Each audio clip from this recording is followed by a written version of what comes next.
कि जे नवजोत सिंह सिद्धू बागडोर संभाल लैन, क्योंकि उन्हों का पिछला काम देखा कि वह बहुत ईमानदारी नाल चले ने, ईमानदारी की है, ईमानदारी दे अगे तुरे ने। एक झलक उन्होंने चों नज़र आती है, जे वो झलक भी खत्म होगी तो पंजाब के लोगों की निराशता ही पल्ले पेगी। सिद्धू दो थोड़ा जिहा प्रभाव जिन्ना भी सिद्धू नूं दे सकते हैं, यही को पंजाब नूं संभाल सकते हैं। हाले तक सुखबीर बादल होनी और राम रहीम के चोले के द्वारा इदां दे पहला कुत्ते बंदे दे चोला पवाया, और सुखबीर बादल ने किन्नी कोई प्रधानगी लेनी आ। बथेरे होटल बनाना, बसा वालियां सैर दे होके रोटी खा, वधिया अपने राम नाल फैमिली में टाइम पास कर, भी प्रधानगी की करनी आ। ਵੀਰਪਾਲ ਕੌਰ ਜਿਹੜੀ ਆਪਣੇ ਆਪ ਨੂੰ ਸਰਸੇ ਵਾਲੇ ਦੀ ਜਿਹੜੀ ਪੈਰੋਕਾਰ ਹੈ ਜਾਂ ਪ੍ਰੇਮਣ ਦੱਸਦੀ ਹੈ ਕਿ ਉਸਨੇ ਕਿਹਾ ਕਿ ਜਿਹੜੀ ਇਹ ਪੁਸ਼ਾਕ ਹੈ ਉਹ ਸੁਖਬੀਰ ਸਿੰਘ ਬਾਦਲ ਵੱਲੋਂ ਹੀ ਗਿਫਟ ਕੀਤੀ ਗਈ ਸੀ। ਉਸ ਵੇਲੇ ਸਰਕਾਰ ਤੁਹਾਡੀ ਸੀ, ਜਿਹੜਾ ਬੰਦਾ ਜਾਂਚ ਕਰ ਰਿਹਾ ਸੀ, ਜਾਂਚ ਅਧਿਕਾਰੀ ਸੁਖਬੀਰ ਸਿੰਘ ਬਾਦਲ ਜਿਹੜੇ ਡਿਪਟੀ ਮੁੱਖ ਮੰਤਰੀ ਸੀ, ਉਹਨਾਂ ਦੇ ਅਧੀਨ ਸੀ। ਫਿਰ ਸਬੂਤ ਇਕੱਤਰ ਕਰਨੇ ਕਿਹਨੇ ਸੀ? ਜਿਹੜੇ ਸੁਖਬੀਰ ਸਿੰਘ ਬਾਦਲ ਨੇ ਉਹਨਾਂ ਨੂੰ ਜਾਣਬੁੱਝ ਕੇ ਨਿਸ਼ਾਨਾ ਬਣਾਇਆ ਜਾ ਸਕਦਾ ਤੇ ਜਾਣ ਕੇ ਜਿਹੜੇ ਇਹ ਗੱਲਾਂ ਹੋ ਰਹੀਆਂ ਨੇ, ਖਾਸ ਕਰਕੇ ਉਹਨਾਂ ਨੇ ਯਾਨੀ ਕਿ ਅਕਾਲੀ ਦਲ ਯੂਥ ਹੈ ਜਿਹੜਾ ਉਸਨੇ ਨਿਸ਼ਾਨੇ ਤੇ ਲਿਆ ਸੁਖਦੇਵ ਸਿੰਘ ਢੀਂਡਸਾ ਨੂੰ। ਐਡੇ ਵੱਡੇ ਅਧਿਕਾਰੀ ਤੁਹਾਡੇ ਕੋਲ ਸਨ ਜਿਨ੍ਹਾਂ ਦੇ ਮੋਢਿਆਂ ਤੇ ਹੋਰ ਤਾਰੇ ਲਾਉਣ ਦਾ ਸ਼ਾਇਦ ਥਾਈ ਨਾ ਬਚਿਆ ਹੋਵੇ, ਉਹ ਰੱਖੇ ਕਾਹਦੇ ਵਾਸਤੇ ਸੀ? ਕਿ ਇਹ ਇਲਜ਼ਾਮ ਗਲਤ ਨੇ, ਇਹਦੀ ਤਰੀਕ ਗਲਤ ਆ ਜਾਂ ਇਹਦਾ ਫਲਾਨਾ ਗਲਤ ਆ। ਇੱਕ ਗੱਲ ਤਾਂ ਬੜੀ ਕਲੀਅਰ ਹੈ ਕਿ ਗੁਰੂ ਸਾਹਿਬ ਦਾ ਸਾਂਗ ਕਰਕੇ ਉਸ ਨੇ ਜਾਮੇ ਇਨਸਾਫ ਪਿਆਇਆ, ਜਿਹੜਾ ਕਿ ਗੁਰੂ ਸਾਹਿਬ ਦੀ ਬਰਾਬਰੀ ਕੀਤੀ ਗਈ, ਉਹ ਤਾਂ ਉਹਨੇ ਕੀਤਾ ਨਾ।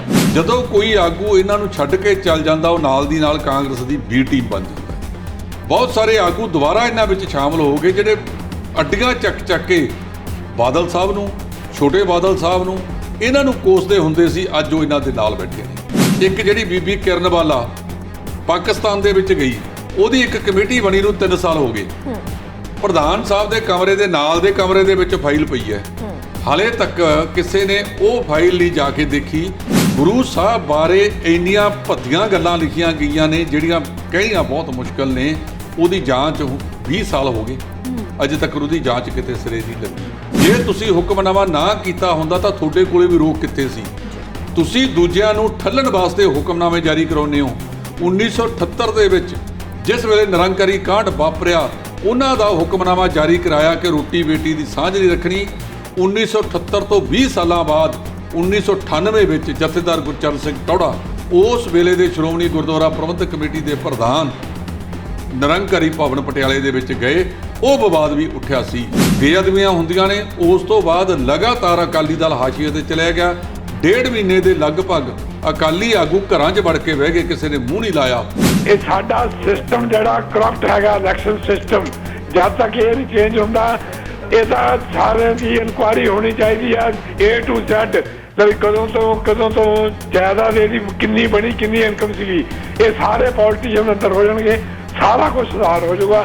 ਅੱਜ ਦੇ ਟਾਈਮ ਦੇ ਵਿੱਚ ਜਿਹੜੀਆਂ ਸਾਡੀਆਂ ਬੀਬੀਆਂ ਜਾਂ ਭੈਣਾਂ ਗੱਡੀਆਂ ਦੇ ਵਿੱਚ ਬੱਚਿਆਂ ਨੂੰ ਜਨਮ ਦੇ ਰਹੀਆਂ, ਸਾਰੀ ਸਰਕਾਰ ਨੂੰ ਡੁੱਬ ਕੇ ਮਰ ਜਾਣਾ ਚਾਹੀਦਾ, ਹਸਪੀਟਲ ਵਾਲਿਆਂ ਨੂੰ। ਔਰ ਸਾਡਾ 70 ਸਾਲ ਹੋ ਗਿਆ ਭਾਰਤ ਆਜ਼ਾਦ ਹੋਏ ਨੂੰ, 72 ਸਾਲ ਤੇ ਹਾਲੇ ਤੱਕ ਸਾਡੀਆਂ ਧੀਆਂ ਭੈਣਾਂ ਬੱਚਿਆਂ ਨੂੰ ਜਨਮ ਦੇ ਰਹੀਆਂ ਗੱਡੀਆਂ ਵਿੱਚ। ਸਿੱਧੂ ਮੂਸੇਵਾਲੇ ਦੇ ਕੇਸ ਦੇ ਵਿੱਚ ਕਿਵੇਂ ਲੋਕਾਂ ਨੂੰ ਭੰਬਲ ਭੂਸੇ 'ਚ ਪਾਇਆ ਜਾ ਰਿਹਾ ਹੈ। ਤੇ ਵੇਖੋ, ਜਦੋਂ ਇਹ ਕੈਮਰੇ ਹੈ ਨਹੀਂ ਸੀ, ਸਾਰਾ ਇੰਨਾ ਮੀਡੀਆ ਪ੍ਰਫੁੱਲਤ ਹੈ ਨਹੀਂ ਸੀ, ਉਦੋਂ ਪੁਲਿਸ ਕਿੰਨੀਆਂ ਵਧੀਕੀਆਂ ਕਰਦੀ ਹੋਵੇਗੀ।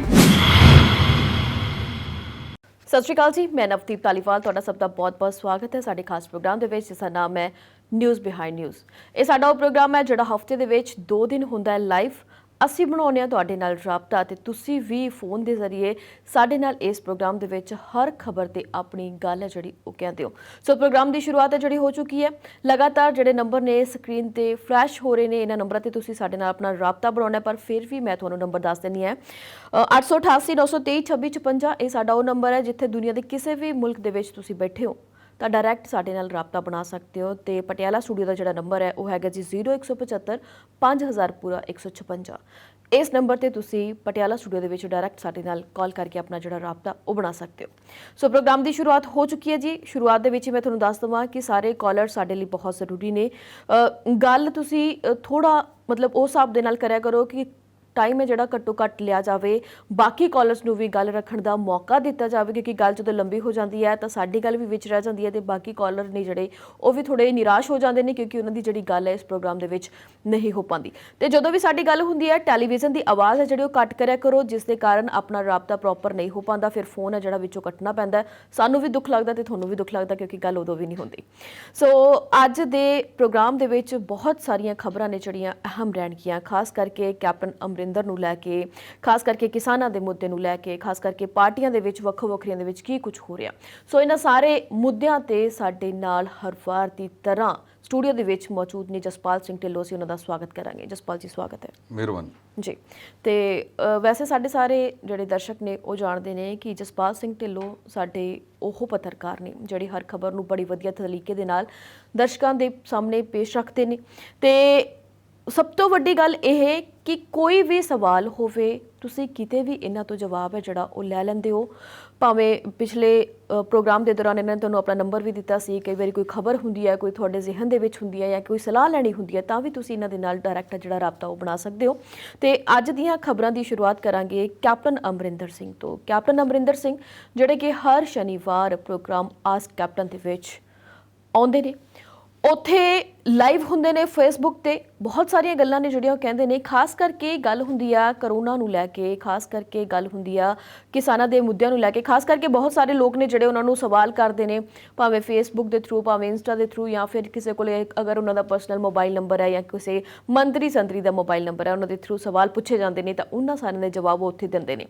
तां सब तो वड्डी जिहड़ी गल आ ਉਹ ਇੱਥੇ ਸਾਹਮਣੇ ਆਈ ਹੈ ਮੱਤੇਵਾੜਾ ਦੇ ਵਿੱਚ ਜਿਹੜਾ ਜੰਗਲ ਹੈ, ਮੱਤੇਵਾੜਾ ਜੰਗਲ ਹੈ, ਉਸ ਨੂੰ ਕਟਾਈ ਦੀਆਂ ਗੱਲਾਂ पिछले 10-12 दिनों तो सामने आ रही सीगियां कि कहा जा रहा सी कि उत्थे एक इंडस्ट्रीयल जिहड़ा पार्क है वो बनाया जाएगा। तो बहुत लोगों के विच निराशा पाई गई सी, बहुत सारे लोगों ने आवाज़ भी चुकी सी। पर हुण जिहड़ा कल कैप्टन साहब लाइव होए तो उत्थे उन्होंने ये गल कही है कि एक भी इंच है जिहड़ी जगह इस जंगल की नहीं ली जाएगी। सो पूरे विस्तार के लिए असीं वधदे हां जसपाल सिंह ढिल्लों दे वल। सो की है पूरा मामला? ਇਹ ਸਰਕਾਰਾਂ ਦਾ ਇੱਕ ਸਿਸਟਮ ਬਣ ਗਿਆ ਕਿ ਲੋਕਾਂ ਦੇ ਕਿਸੇ ਨਾ ਕਿਸਮ ਜੇ ਇੰਜੈਕਸ਼ਨ ਲਾਉਣਾ ਹੋਵੇ ਮਾੜੀ ਜੀ ਸੂਈ ਚ ਭੋ ਕੇ ਦੇਖੋ, ਜੇ ਤਾਂ ਲੋਕ ਬੋਲ ਪਏ ਉਹਦੇ ਵਿਰੋਧ ਵਿੱਚ ਤੁਰ ਪਏ ਫਿਰ ਤਾਂ ਰੋਕ ਦੇਾਂਗੇ, ਜੇ ਨਾ ਬੋਲੇ ਫਿਰ ਹਾਸਲ ਕਰ ਲਾਂਗੇ। ਇਹ ਸਾਰੀਆਂ ਰਾਜਸੀ ਪਾਰਟੀਆਂ ਦੇ ਵਿੱਚ ਇਸ ਤਰ੍ਹਾਂ ਦੀ ਪ੍ਰਵਿਰਤੀ ਬਣ ਗਈ ਹੈ। ਮੱਤੇਵਾੜਾ ਜੰਗਲ ਕੋਈ ਅੱਜ ਦਾ ਨਹੀਂ, ਬਹੁਤ ਪੁਰਾਣਾ ਹੈਗਾ ਜੀ। ਇੱਕ ਤਾਂ ਮੈਂ ਤੁਹਾਨੂੰ ਦੱਸ ਦਿਆਂ कि कुदरत का निजम है कि तीजा हिस्सा जमीन धरती का जंगलात हेठा होनी चाहिए है। पंजाब दे विच जिस तरह असी दरख्तां की बर्बादी की है, भाव असी वो टाणे ते बैठे हैं जिन्हों आप ही कट रहे हैं, वो एक दिन डिगना है। तीजा हिस्सा होने की थां ते पंजाब दे विच इस वेले 6.25% जंगल रह गया। ज्यों-ज्यों विकास के अखौती माडलों के उत्ते असी जंगलों का दरख्तों का बुरी तरह उजाड़ा किया। हुण कैप्टन साहब नूं ये स्पष्ट करना पिया, क्यों पै गया? जे तुसी पहला ही जदों इस तरह का सिस्टम बनाया जाता, ये स्पष्ट करता है कि सरकार ते अधिकारियों दे विच तालमेल की बहुत वड्डी कमी है।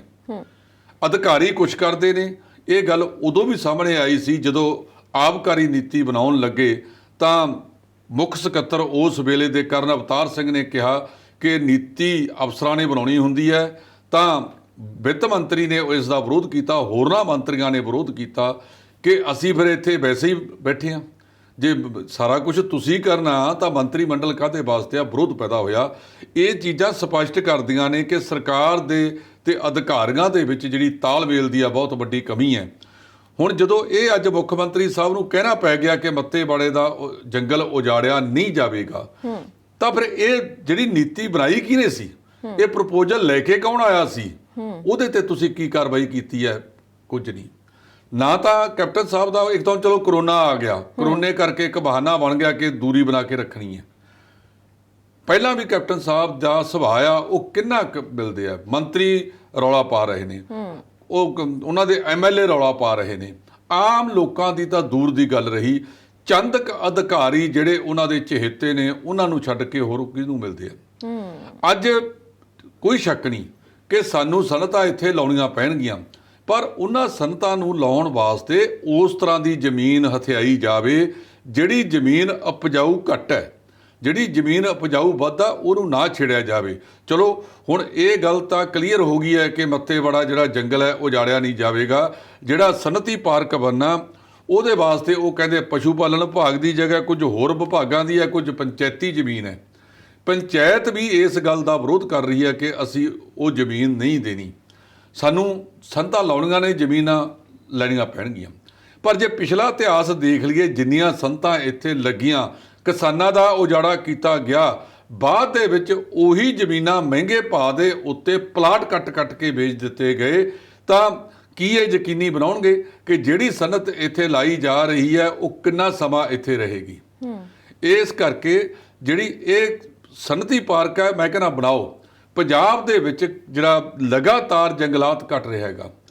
ਜਿਹੜੇ ਸਾਬਕਾ ਮੁੱਖ ਮੰਤਰੀ ਸਰਦਾਰ ਪ੍ਰਕਾਸ਼ ਸਿੰਘ ਬਾਦਲ ਸੀ, ਉਹਨਾਂ ਨੇ ਇੱਕ ਵੱਡੇ ਸਮਾਗਮ ਦੇ ਵਿੱਚ, ਜਿਵੇਂ 2007 ਦੇ ਵਿੱਚ ਉਹ ਹੋਂਦ ਦੇ ਵਿੱਚ ਆਏ, ਤਾਂ 8 ਜਾਂ 9 ਦੇ ਲਗਭਗ ਫੰਕਸ਼ਨ ਹੋਇਆ ਸੀ ਜਲੰਧਰ ਦੇ ਵਿੱਚ। ਉੱਥੇ ਉਹਨਾਂ ਨੇ ਕਿਹਾ ਸੀ ਕਿ ਅਸੀਂ ਆਪ 7% ਹੈ ਜੰਗਲਾਤ ਹੇਠ ਰਕਬਾ, ਅਸੀਂ 50 ਸਾਲਾਂ ਦੇ ਵਿੱਚ ਇਸ ਨੂੰ ਦੁੱਗਣਾ ਕਰ ਦੇਵਾਂਗੇ। ਉਹ ਦੁੱਗਣਾ ਨਹੀਂ ਹੋਇਆ, ਬਲਕਿ 6.33 ਆ ਗਿਆ 7 ਤੋਂ। ਬਹੁਤ ਸਾਰੇ ਰਾਜ ਹੈਗੇ ਨੇ ਜਿਨ੍ਹਾਂ ਤੋਂ ਸਬਕ ਸਿੱਖਣ ਦੀ ਜ਼ਰੂਰਤ ਹੈ, ਜਿਨ੍ਹਾਂ ਦੇ ਵਿੱਚ ਆਂਧਰਾ, ਕਰਨਾਟਕਾ, ਕੇਰਲਾ ਉਹ ਰਾਜ ਨੇ ਜਿਨ੍ਹਾਂ ਨੇ ਜੰਗਲਾਤ ਹੇਠ ਰਕਬੇ ਨੂੰ ਵਧਾਇਆ ਹੈ। ਜੇ ਜੰਗਲਾਤ ਹੇਠ ਰਕਬਾ ਘਟਦਾ ਜਾਏਗਾ ਤਾਂ ਆਕਸੀਜਨ ਪੂਰੀ ਕਿੱਥੋਂ ਕਰਾਂਗੇ? ਹਵਾ ਦੇ ਵਿੱਚ ਆਕਸੀਜਨ ਦੀ ਮਾਤਰਾ 21% ਚਾਹੀਦੀ ਹੈ। ਤੁਸੀਂ ਹੈਰਾਨ ਹੋਵੋਗੇ ਕਿ ਪੰਜਾਬ ਦੇ ਬਹੁਤ ਸਾਰੇ ਜਿੱਥੇ ਸਨਅਤੀ ਘਰਾਣੇ ਨੇ, ਉਹਨਾਂ ਖੇਤਰਾਂ ਦੀ ਰਾਤ ਦੀ ਹਵਾ ਦੇ ਵਿੱਚ ਆਕਸੀਜਨ ਦੀ ਮਾਤਰਾ 21% ਰਹਿ ਜਾਂਦੀ ਹੈ, ਸਿਰਫ 21%। ਇਹੋ ਕਾਰਨ ਹੈ ਕਿ ਨਿਰੰਤਰ ਇੱਥੇ ਸ਼ੱਕਰ ਰੋਗ, ਦਿਲ ਦੇ ਰੋਗ, ਮਨੋਵਿਗਿਆਨਤਾ ਦੇ ਰੋਗ ਇਹ ਲਗਾਤਾਰ ਵੱਧਦੇ ਜਾ ਰਹੇ ਨੇ। 3.5 ਸਾਲਾਂ ਦੇ ਵਿੱਚ ਕਪਤਾਨ ਸਾਹਿਬ ਦੱਸਣ ਕਿ ਉਹਨਾਂ ਨੇ ਜੰਗਲਾਤ ਹੇਠ ਰਕਬਾ ਕਿੰਨਾ ਵਧਾਇਆ। ਅਸੀਂ 550 ਸਾਲਾ ਸ੍ਰੀ ਗੁਰੂ ਨਾਨਕ ਦੇਵ ਜੀ ਦਾ ਮਨਾ ਕੇ ਹਟਿਆ ਨਵੰਬਰ ਦੇ ਵਿੱਚ। 1 ਮਹੀਨਾ ਉਹ, 7ਵਾਂ ਮਹੀਨਾ ਇਹ ਲੱਗ ਗਿਆ। ਇਹਨਾਂ 8 ਮਹੀਨਿਆਂ ਦੇ ਵਿੱਚ ਇਹ ਦੱਸਣ ਕਿ ਜਿਹੜੇ 550 ਦਰਖਤ ਹਰ ਪਿੰਡ ਦੇ ਵਿੱਚ ਲਾਏ ਸਨ, ਅੱਜ ਉਹਨਾਂ ਦੀ ਸਥਿਤੀ ਕੀ ਹੈ? ਕੀ ਉਹ 550 ਦੇ 550 ਚੱਲਦੇ ਨੇ? ਜੇ ਜੰਗਲਾਤ ਮਹਿਕਮੇ ਦਾ 1966 ਤੋਂ ਲੈ ਕੇ ਅੱਜ ਤੱਕ ਦਾ ਅੰਕੜਾ ਦੇਖਿਆ ਜਾਵੇ ਤਾਂ ਤੁਹਾਡੇ ਤੇ ਮੇਰੇ ਸਿਰਾਂ ਤੇ ਵੀ ਬੂਟੇ ਲੱਗੇ ਹੋਏ ਹੋਣਗੇ। ਲਗਾਤਾਰ ਇੱਥੇ ਸਥਿਤੀ ਹੈ ਜਿਹੜੀ ਜੰਗਲਾਤ ਦੀ ਬਹੁਤ ਮਾੜੀ ਹੈ। ਸਾਨੂੰ ਮਤਲਬ ਨਵੇਂ ਦਾ ਕੀ ਲਾਉਣੇ ਆ, ਅਸੀਂ ਜਿਹੜੇ ਪੁਰਾਣੇ ਜੰਗਲਾਂ ਨੂੰ ਉਜਾੜਨ ਵਾਲੇ ਪਾਸੇ ਤੁਰ ਪਏ ਹਾਂ। ਗੁਰੂ ਸਾਹਿਬ ਨੇ ਕਿਹਾ ਸੀ, ਪਵਨ ਗੁਰੂ ਪਾਣੀ ਪਿਤਾ ਮਾਤਾ ਧਰਤ ਮਹਤ, ਬਲਹਾਰੀ ਕੁਦਰਤ ਵਸਿਆ। ਅਸੀਂ ਜਿਹੜੀ ਉਹ ਬਲਹਾਰੀ ਕੁਦਰਤ ਵਸਿਆ ਸੀ ਉਸ ਨੂੰ ਉਜਾੜਨ ਵਾਲੇ ਪਾਸੇ ਤੁਰੇ ਹਾਂ। ਹੁਣ ਕੈਪਟਨ ਸਾਹਿਬ ਨੇ ਇਸ ਗੱਲ ਦੇ ਵਿੱਚ ਸਪਸ਼ਟ ਕੀਤਾ ਕਿ ਮੱਤੇਵਾੜੇ ਦੀ ਜਿਹੜੀ ਜਗ੍ਹਾ ਹੈ ਉਸ ਦਾ ਜੰਗਲਾਤ ਉਜਾੜਿਆ ਨਹੀਂ ਜਾਵੇਗਾ। ਇੱਕ ਚੰਗੀ ਗੱਲ ਹੈ। ਉਹਨਾਂ ਨੂੰ ਮਤਲਬ ਪਹਿਲਾਂ ਹੀ ਜਦੋਂ ਇਹ ਪ੍ਰਪੋਜ਼ਲ ਬਣਨ ਲੱਗੀ ਸੀ, ਤਜਵੀਜ਼ ਸੀ, ਉਸੇ ਵੇਲੇ ਨਹੀਂ ਕਰਨਾ ਚਾਹੀਦਾ ਸੀ। ਅੱਜ ਜੇ ਆਇਆ ਤਾਂ ਜਿਹੜੇ ਵਾਤਾਵਰਨ ਪ੍ਰੇਮੀ ਨੇ, ਖਾਸ ਕਰ ਸੰਤ ਬਲਬੀਰ ਸਿੰਘ ਸੀਚੇਵਾਲ ਵਰਗੇ, ਉਹਨਾਂ ਨੇ ਸੁੱਖ ਦਾ ਸਾਹ ਲਿਆ ਹੋਊਗਾ ਕਿ ਚਲੋ 4 ਦਰਖਤ ਬਚ ਜਾਣਗੇ। ਇੱਕ ਹੋਰ ਗੱਲ ਜਿਹੜੀ ਕੱਲ ਉਹਨਾਂ ਨੇ ਆਪਦੇ ਇਸ ਬਿਆਨ ਦੇ ਵਿੱਚ ਕੀਤੀ ਹੈ ਕਿ ਜਿਹੜੀਆਂ ਨਗਰ ਕੌਂਸਲ ਚੋਣਾਂ ਨੇ ਉਹ ਅਕਤੂਬਰ ਤੱਕ ਕਰਾ ਦਿੱਤੀਆਂ ਜਾਣਗੀਆਂ। ਹੁਣ ਤੁਸੀਂ ਅਕਤੂਬਰ ਦੇ ਵਿੱਚ ਨਗਰ ਕੌਂਸਲ ਚੋਣਾਂ ਕਰਾਉਣ ਜਾ ਰਹੇ ਹੋ, ਜਦੋਂ ਤੁਹਾਡੇ 4 ਸਾਲ ਲਗਭਗ ਮੁਕੰਮਲ ਹੋ ਜਾਣਗੇ। ਮੈਨੂੰ ਐਂ ਦੱਸੋ ਕਿ ਜਦੋਂ ਚੋਣਾਂ ਹੋਣਗੀਆਂ ਕੀ ਸੋਸ਼ਲ ਡਿਸਟੈਂਸ ਉਸ ਵੇਲੇ ਰੱਖਿਆ ਜਾਵੇਗਾ? ਦਫਾ 44 ਲਾਤੀ ਜੀ, 4 ਬੰਦਿਆਂ ਤੋਂ ਵੱਧ ਇਕੱਠੇ ਨਹੀਂ ਹੋ ਸਕਦੇ। ਕਿਸੇ ਬੰਦੇ ਨੇ ਬਹੁਤ ਸੋਹਣਾ ਕਮੈਂਟ ਪਾਇਆ ਕਿ 40 ਫੁੱਟ ਦੀ ਬੱਸ ਦੇ ਵਿੱਚ ਤਾਂ 50 ਬੰਦੇ ਜਾ ਸਕਦੇ ਆ, 5 ਏਕੜ 'ਚ ਬਣੇ ਹੋਏ ਮੈਰਿਜ ਪੈਲਸ ਦੇ ਵਿੱਚ 30। ਇਹ ਕਿੱਦਾਂ ਦੀਆਂ ਗੱਲਾਂ ਕਰਦੇ ਪਏ ਨੇਗੇ? ਇੱਕ ਪਾਸੇ ਤੁਸੀਂ ਕਹਿੰਦੇ ਹੋ 5 ਤੋਂ ਵੱਧ ਨਹੀਂ, ਬੱਸਾਂ ਦੇ ਵਿੱਚ ਪੂਰੇ ਲੈ ਜਾਓ। ਇਹ ਕਿੱਦਾਂ ਦੀਆਂ ਗੱਲਾਂ ਬਾਤਾਂ ਕਰਦੇ ਨੇ? ਕੋਈ ਲੋਕਾਂ ਦੇ ਕਾਰੋਬਾਰ ਤੋੜਨ ਵਾਲੀ ਗੱਲ ਵੀ ਕਰੋ। ਲੋਕਾਂ ਦੇ ਕਾਰੋਬਾਰ ਡੁੱਬਦੇ ਜਾ ਰਹੇ ਨੇ। ਦੂਜੇ ਪਾਸੇ ਜਦੋਂ ਤੁਸੀਂ ਲਾਕਡਾਊਨ ਰੱਖਿਆ ਸੀ, ਕਰਫਿਊ ਰੱਖਿਆ ਸੀ, ਹੁਣ ਕੈਪਟਨ ਸਾਹਿਬ ਨੇ ਐਲਾਨ ਕਰਤਾ ਕਿ ਜਿਹੜਾ ਐਤਵਾਰ ਨੂੰ ਕਰਫਿਊ ਨਹੀਂ ਹੋਵੇਗਾ। ਲੋਕ ਮਾੜਾ ਮੋਟਾ ਸੁੱਖ ਦਾ ਸਾਹ ਲੈਣਗੇ। ਚੰਗੀ ਗੱਲ ਹੈਗੀ, ਇਸ ਪਾਸੇ ਵੱਲ ਤੁਰਨਾ ਚਾਹੀਦਾ ਹੈ। ਅਸੀਂ ਲੋਕਾਂ ਦੀ ਜ਼ਿੰਦਗੀ ਕਿਵੇਂ ਪਟੜੀ ਤੇ ਲਿਆਉਣੀ ਹੈ ਉਹਦੇ ਬਾਰੇ ਸੋਚਣਾ ਚਾਹੀਦਾ। ਇਤਿਹਾਤ ਵੀ ਵਰਤੋ, ਕਰੋਨਾ ਦੇ ਉੱਤੇ ਮਾਤ ਵੀ ਪਾਉਣੀ ਹੈ। 2 ਮਹੀਨੇ ਜਿਹੜਾ ਤੁਸੀਂ 2.5 ਮਹੀਨੇ 3 ਮਹੀਨੇ ਲੋਕਾਂ ਨੂੰ ਘਰਾਂ 'ਚ ਡੱਕ ਕੇ ਰੱਖਿਆ, ਅੱਜ ਇਹਨਾਂ ਦੀ ਗਿਣਤੀ ਵੱਧਦੀ ਜਾ ਰਹੀ ਹੈ। ਕਦੇ ਸੋਚਿਆ ਇਹਦੇ ਬਾਰੇ? ਬਿਲਕੁਲ ਤੇ ਗੱਲ ਜੇ ਸਰਕਾਰਾਂ ਇੰਝ ਸੋਚਣ ਲੱਗ ਜਾਣ ਤਾਂ ਫਿਰ ਆਵਾਮ ਹੈ ਜਿਹੜੀ ਉਹ ਸਰਕਾਰਾਂ ਨੂੰ ਗਾਲਾਂ ਕਿਉਂ ਕੱਢੇ। ਮਤਲਬ ਇਹ ਸ਼ਬਦ ਵਰਤਣੇ ਨਹੀਂ ਚਾਹੀਦੇ ਪਰ ਵਰਤਣੇ ਪੈ ਰਹੇ ਨੇ ਕਿਉਂਕਿ ਬਹੁਤ ਸਾਰੇ ਲੋਕਾਂ ਦੇ ਜਿਹੜੇ ਕੰਮ ਨਿਕਾਰ ਨੇ ਉਹ ਠੱਪ ਹੋ ਗਏ ਨੇ। ਅਖਬਾਰਾਂ ਦੀਆਂ ਸੁਰਖੀਆਂ ਦੇ ਵਿੱਚ, ਟੈਲੀਵਿਜ਼ਨ ਦੀਆਂ ਸੁਰਖੀਆਂ ਦੇ ਵਿੱਚ ਅਸੀਂ ਅਕਸਰ ਦੇਖਦੇ ਹਾਂ ਕਿ ਬੇਰੁਜ਼ਗਾਰੀ ਇੰਨੀ ਵੱਧ ਗਈ ਹੈ, ਲੋਕ ਅੱਕੇ ਹੋਏ ਖੁਦਕੁਸ਼ੀਆਂ ਦੇ ਰਾਹ ਪੈ ਰਹੇ ਨੇ, ਘਰਾਂ ਦੇ ਵਿੱਚ ਕਲੇਸ਼ ਇੰਨੇ ਵੱਧ ਰਹੇ ਨੇ ਕਿਉਂਕਿ ਪੈਸਾ ਆਉਂਦਾ ਨਹੀਂ ਹੈ, ਜਿਹੜੇ ਵੀ ਲੋੜਵੰਦ ਚੀਜ਼ਾਂ ਨੇ ਉਹ ਬੰਦਾ ਖਰੀਦ ਨਹੀਂ ਪਾ ਰਿਹਾ ਤੇ ਜਿਹਦੇ ਨਾਲ ਕਲੇਸ਼ ਵੱਧ ਰਹੇ ਨੇ। ਨਾਲੇ ਨਵਦੀਪ ਜਿਹੜਾ ਕੈਪਟਨ ਸਾਹਿਬ ਇਹ ਪ੍ਰੋਗਰਾਮ ਕਰਦੇ ਨੇ ਉਹ ਵੀਡੀਓ ਕਾਨਫਰੰਸਿੰਗ ਰਾਹੀਂ ਕਰਦੇ ਨੇ। ਪਿੰਡਾਂ ਦੇ ਲੋਕ ਦਿਹਾੜੀਦਾਰ ਕਾਮੇ, ਖੇਤ ਮਜ਼ਦੂਰ, ਉਹਨਾਂ ਕੋਲ ਕਿੱਥੇ ਫੋਨ ਨੇ ਜੋ ਇਸ ਤਰ੍ਹਾਂ ਦੇ ਫੋਨ ਨੇ? ਕੀ ਅੱਜ ਤੱਕ ਕਿਸੇ ਖੇਤ ਮਜ਼ਦੂਰ ਦਾ, ਕਿਸੇ ਆਮ ਬੰਦੇ ਦਾ ਫੋਨ ਲੱਗਿਆ ਹੈਗਾ? ਉਹ ਪਹਿਲਾਂ ਯੋਜਨਾਬੱਧ ਹੁੰਦਾ ਜਿਨ੍ਹਾਂ ਨੂੰ ਕੈਪਟਨ ਸਾਹਿਬ ਤੋਂ ਫੋਨ ਕਰਵਾ ਦਿੱਤਾ ਜਾਂਦਾ ਹੈ। ਜੀ ਬਿਲਕੁਲ ਤੇ ਕਾਲਰਸ ਨੇ ਕਾਫੀ ਟਾਈਮ ਤੋਂ ਸਾਡਾ ਇੰਤਜ਼ਾਰ ਕਰ ਰਹੇ ਨੇ, ਅਸੀਂ ਉਹਨਾਂ ਨਾਲ ਗੱਲ ਕਰ ਲਈਏ। ਸਤਿ ਸ਼੍ਰੀ ਅਕਾਲ ਜੀ, ਸਵਾਗਤ ਹੈ ਜੀ ਤੁਹਾਡਾ। ਢਾਲੀਵਾਲ ਤੇ ਢਿੱਲੋਂ ਸਾਹਿਬ ਸਤਿ ਸ੍ਰੀ ਅਕਾਲ। ਪਿਆਰ ਸਤਿ ਸ਼੍ਰੀ ਅਕਾਲ। ਸਤਿ ਸ਼੍ਰੀ ਅਕਾਲ ਜੀ। ਵੈਸੇ ਤਾਂ ਢਿੱਲੋਂ ਸਾਹਿਬ ਤੁਸੀਂ ਸਾਰਾ ਕੁਝ ਦੱਸ ਹੀ ਦਿੰਦੇ ਹੋ, 7 ਵਾਰ ਪ੍ਰੋਗਰਾਮ ਨੇ ਸਾਰਾ ਕੁਝ ਦੱਸ ਦਿੱਤਾ, ਪਰ ਅੱਜ ਤਾਂ ਤੁਹਾਨੂੰ ਖਾਲੀ ਗੁਰੂ ਫਤਿਹ ਬੁਲਾਉਣੀ ਆ, ਹੋਰ ਕੁਝ ਨਹੀਂ ਕਰਨਾ ਹੈਗਾ। ਸਤਿ ਸ਼੍ਰੀ ਅਕਾਲ ਜੀ। ਬਾਕੀ ਹੈ ਵੀ ਜੋ ਮੂਸੇਵਾਲਾ ਕਰ ਰਿਹਾ ਉਹ ਕਿਧਰੇ ਕੇਂਦਰ ਦੀ ਸ਼ਾਸਤਾ ਨਹੀਂ ਹੈ, ਕਿਉਂਕਿ ਸਰਕਾਰਾਂ ਨੂੰ ਏਜੰਸੀਆਂ ਦਿਲਾ ਰਹੀਆਂ ਹਨ।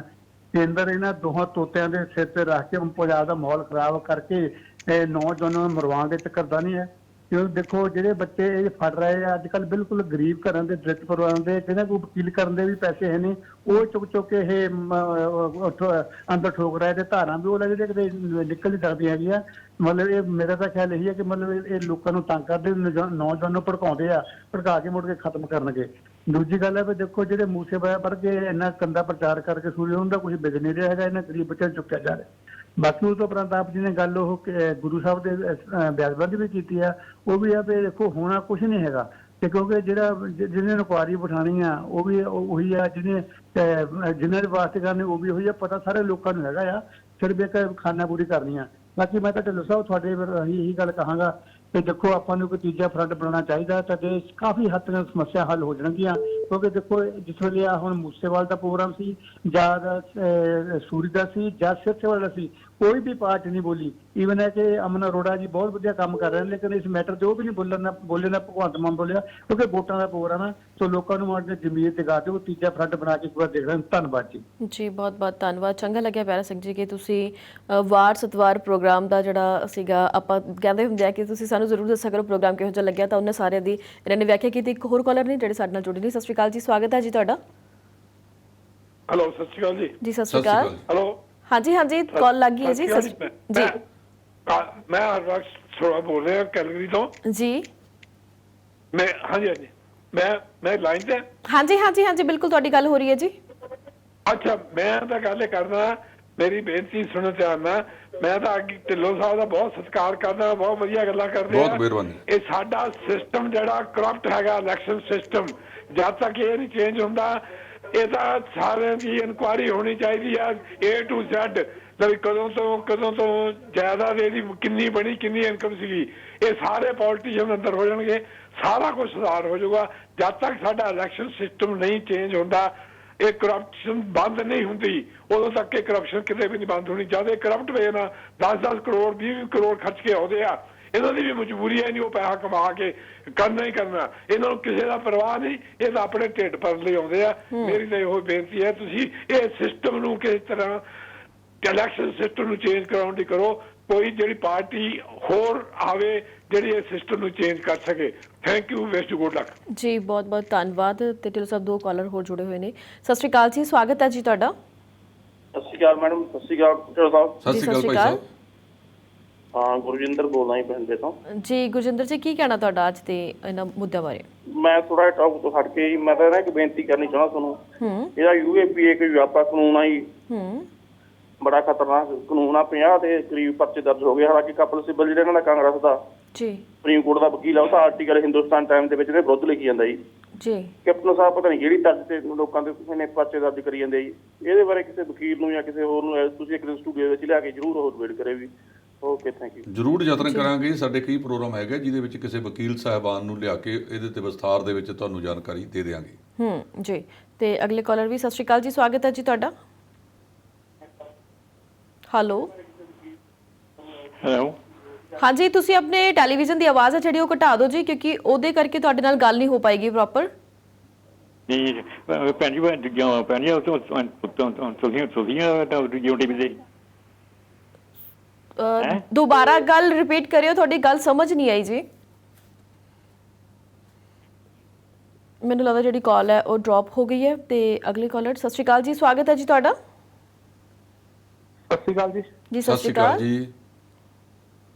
ਹਾਂਜੀ, ਕਿੱਦਾਂ ਢਿੱਲੋਂ ਸਾਹਿਬ ਤੇ ਮੈਡਮ ਜੀ, ਮੈਂ ਤੁਹਾਨੂੰ ਪਹਿਲਾਂ ਤਾਂ ਇਹ ਪ੍ਰੋਗਰਾਮ ਬਹੁਤ ਚਿਰ ਤੋਂ ਸੁਣਦਾ ਮੈਂ ਜੀ, ਪਰ ਮੈਂ ਤੁਹਾਨੂੰ ਪ੍ਰਾਊਡ ਕਰਦਾ। ਤੁਸੀਂ ਨਾ ਇਦਾਂ ਲੱਗਦਾ ਕਿ ਜਿੱਦਾਂ ਨਾ ਇਹ ਮੈਂ ਆਪਣੀ ਫੀਲਿੰਗ ਦਿੰਦਾ ਕਿ ਯੂ ਆਰ ਸੋ ਨਾਈਸ। ਤੈਨੂੰ ਸਾਰਾ ਪਤਾ ਲੱਗਦਾ ਕਿ ਤੁਸੀਂ ਕਿਸੇ ਨੂੰ ਕੀ ਕਹਿਣਾ ਆ ਔਰ ਕਿੱਦਾਂ ਬੰਦਾ ਸੁਣ ਰਿਹਾ ਆ, ਉਹਨੂੰ ਕੀ ਸਮਝ ਰਿਹਾ। ਢਿੱਲੋਂ ਸਾਹਿਬ ਇਦਾਂ ਹੀ ਤੁਸੀਂ ਕਰਦੇ ਆ।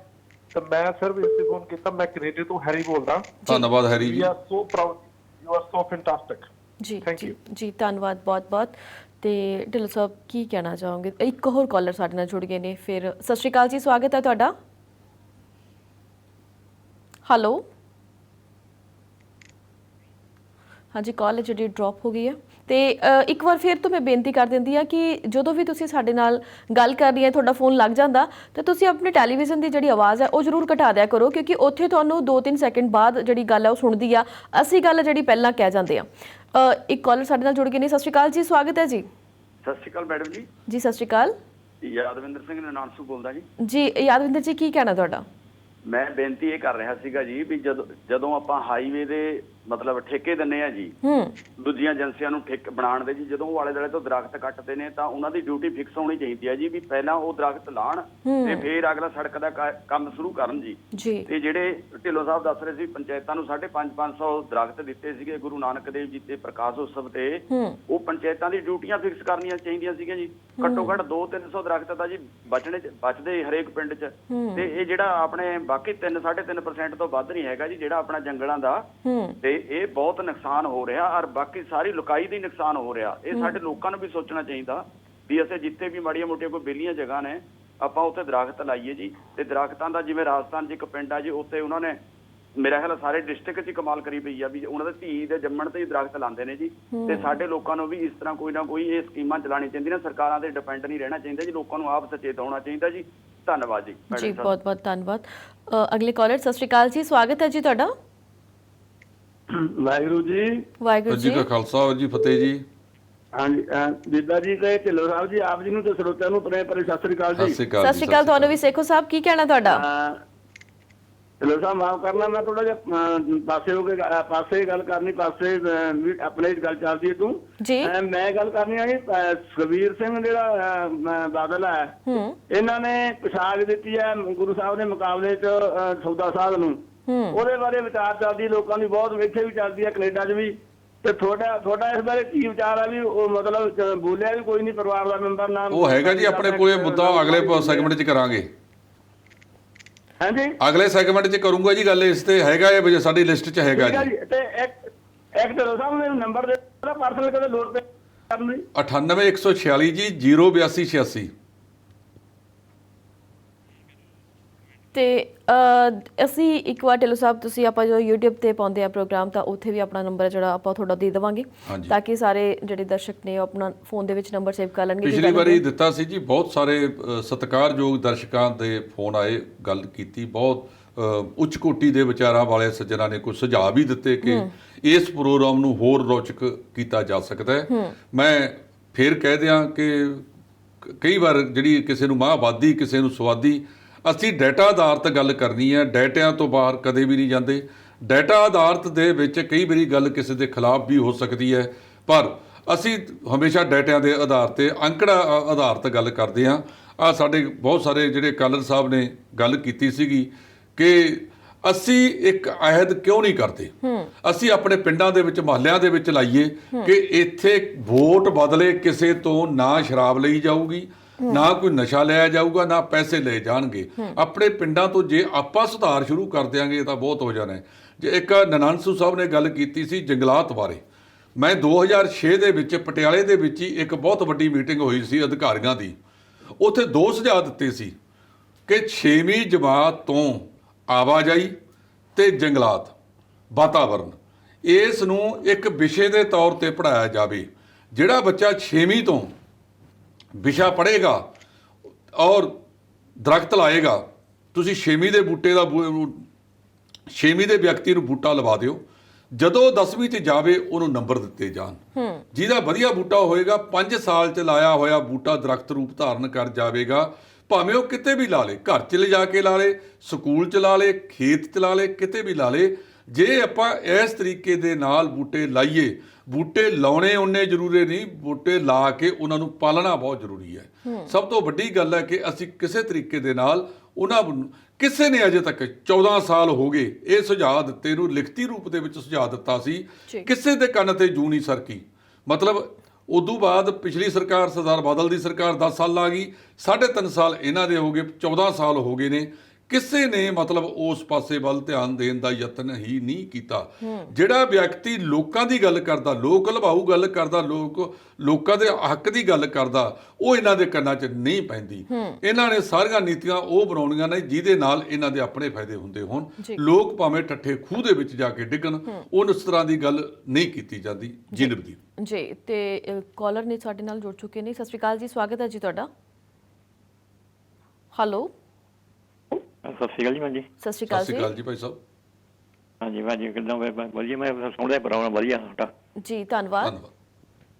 ਮੈਂ ਭਾਜੀ ਨੂੰ ਨਾਈਸ ਬੋਲਦੇ ਸਾਂ ਜੀ, ਬਹੁਤ ਮਿਹਰਬਾਨੀ ਤੁਸੀਂ ਮੈਂ ਭਾਜੀ ਨੂੰ ਬਹੁਤ ਨਾਈਸ ਬੋਲ ਕੇ ਇਦਾਂ ਜੀ। ਤੁਸੀਂ ਅੱਜ ਦੇ ਕਿਸੇ ਟੌਪਿਕ ਤੇ ਕੋਈ ਖਬਰ ਲਈ ਕੋਈ ਕੁਝ ਕਹਿਣਾ ਚਾਹੁੰਦੇ ਹੋਵੋ? ਨਹੀਂ, ਮੈਂ ਤਾਂ ਜਮਾ ਆਈ ਕਹਿੰਦੇ ਲੋਕ ਕੀ ਮੈਂ ਖਬਰ ਆਂਦੀ ਭਾਜੀ ਪਹਿਲਾਂ ਦੀ ਖਬਰ। ਜੀ, ਬਹੁਤ ਬਹੁਤ ਧੰਨਵਾਦ, ਤੁਸੀਂ ਸਾਡੇ ਨਾਲ ਜੁੜੇ। ਚੰਗਾ ਲੱਗਦਾ ਵੀ ਜਿਹੜੇ ਕਾਲਰ ਨੇ ਆਪਣੀ ਹਾਜ਼ਰੀ ਲਵਾਉਂਦੇ ਨੇ, ਭਾਵੇਂ ਕਹਿਣ ਦੇ ਲਈ ਕਿ ਹਾਂ ਕਿ ਚੰਗਾ ਲੱਗਦਾ ਪ੍ਰੋਗਰਾਮ। ਤੇ ਅਗਲੇ ਕਾਲਰ ਦਾ ਸਵਾਗਤ ਕਰਦੇ ਹਾਂ। ਸਤਿ ਸ਼੍ਰੀ ਅਕਾਲ ਜੀ। ਹੈਲੋ, ਸਤਿ ਸ਼੍ਰੀ ਅਕਾਲ ਜੀ। ਹੈਲੋ, ਹਾਂਜੀ, ਸਤਿ ਸ਼੍ਰੀ ਅਕਾਲ ਜੀ। ਜੀ, ਸਤਿ ਸ਼੍ਰੀ ਅਕਾਲ।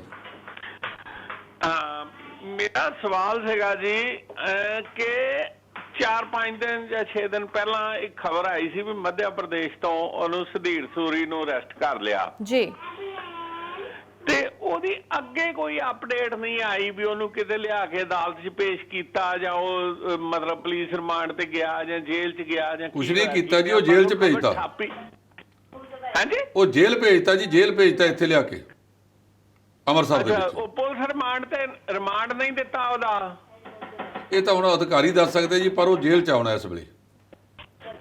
ਅੱਛਾ, ਨਹੀਂ, ਮੈਂ ਇਹ ਨਹੀਂ ਤੁਹਾਨੂੰ ਨਹੀਂ ਕਹਿ ਰਿਹਾ, ਮੈਂ ਤਾਂ ਨੌਲੇਜ ਹੈ ਕਿ ਪੁੱਛਿਆ ਵੀ ਪੇਸ਼ ਕੀਤਾ ਤੇ ਉਹਨੂੰ ਵੀ ਪੁਲਿਸ ਰਿਮਾਂਡ ਤੇ ਨਹੀਂ ਗਿਆ ਤੇ ਉਹ ਸਿੱਧਾ ਜੇਲ੍ਹ ਚਲਾ ਗਿਆ। ਜੇਲ੍ਹ 'ਚ ਭੇਜਤਾ ਜੀ।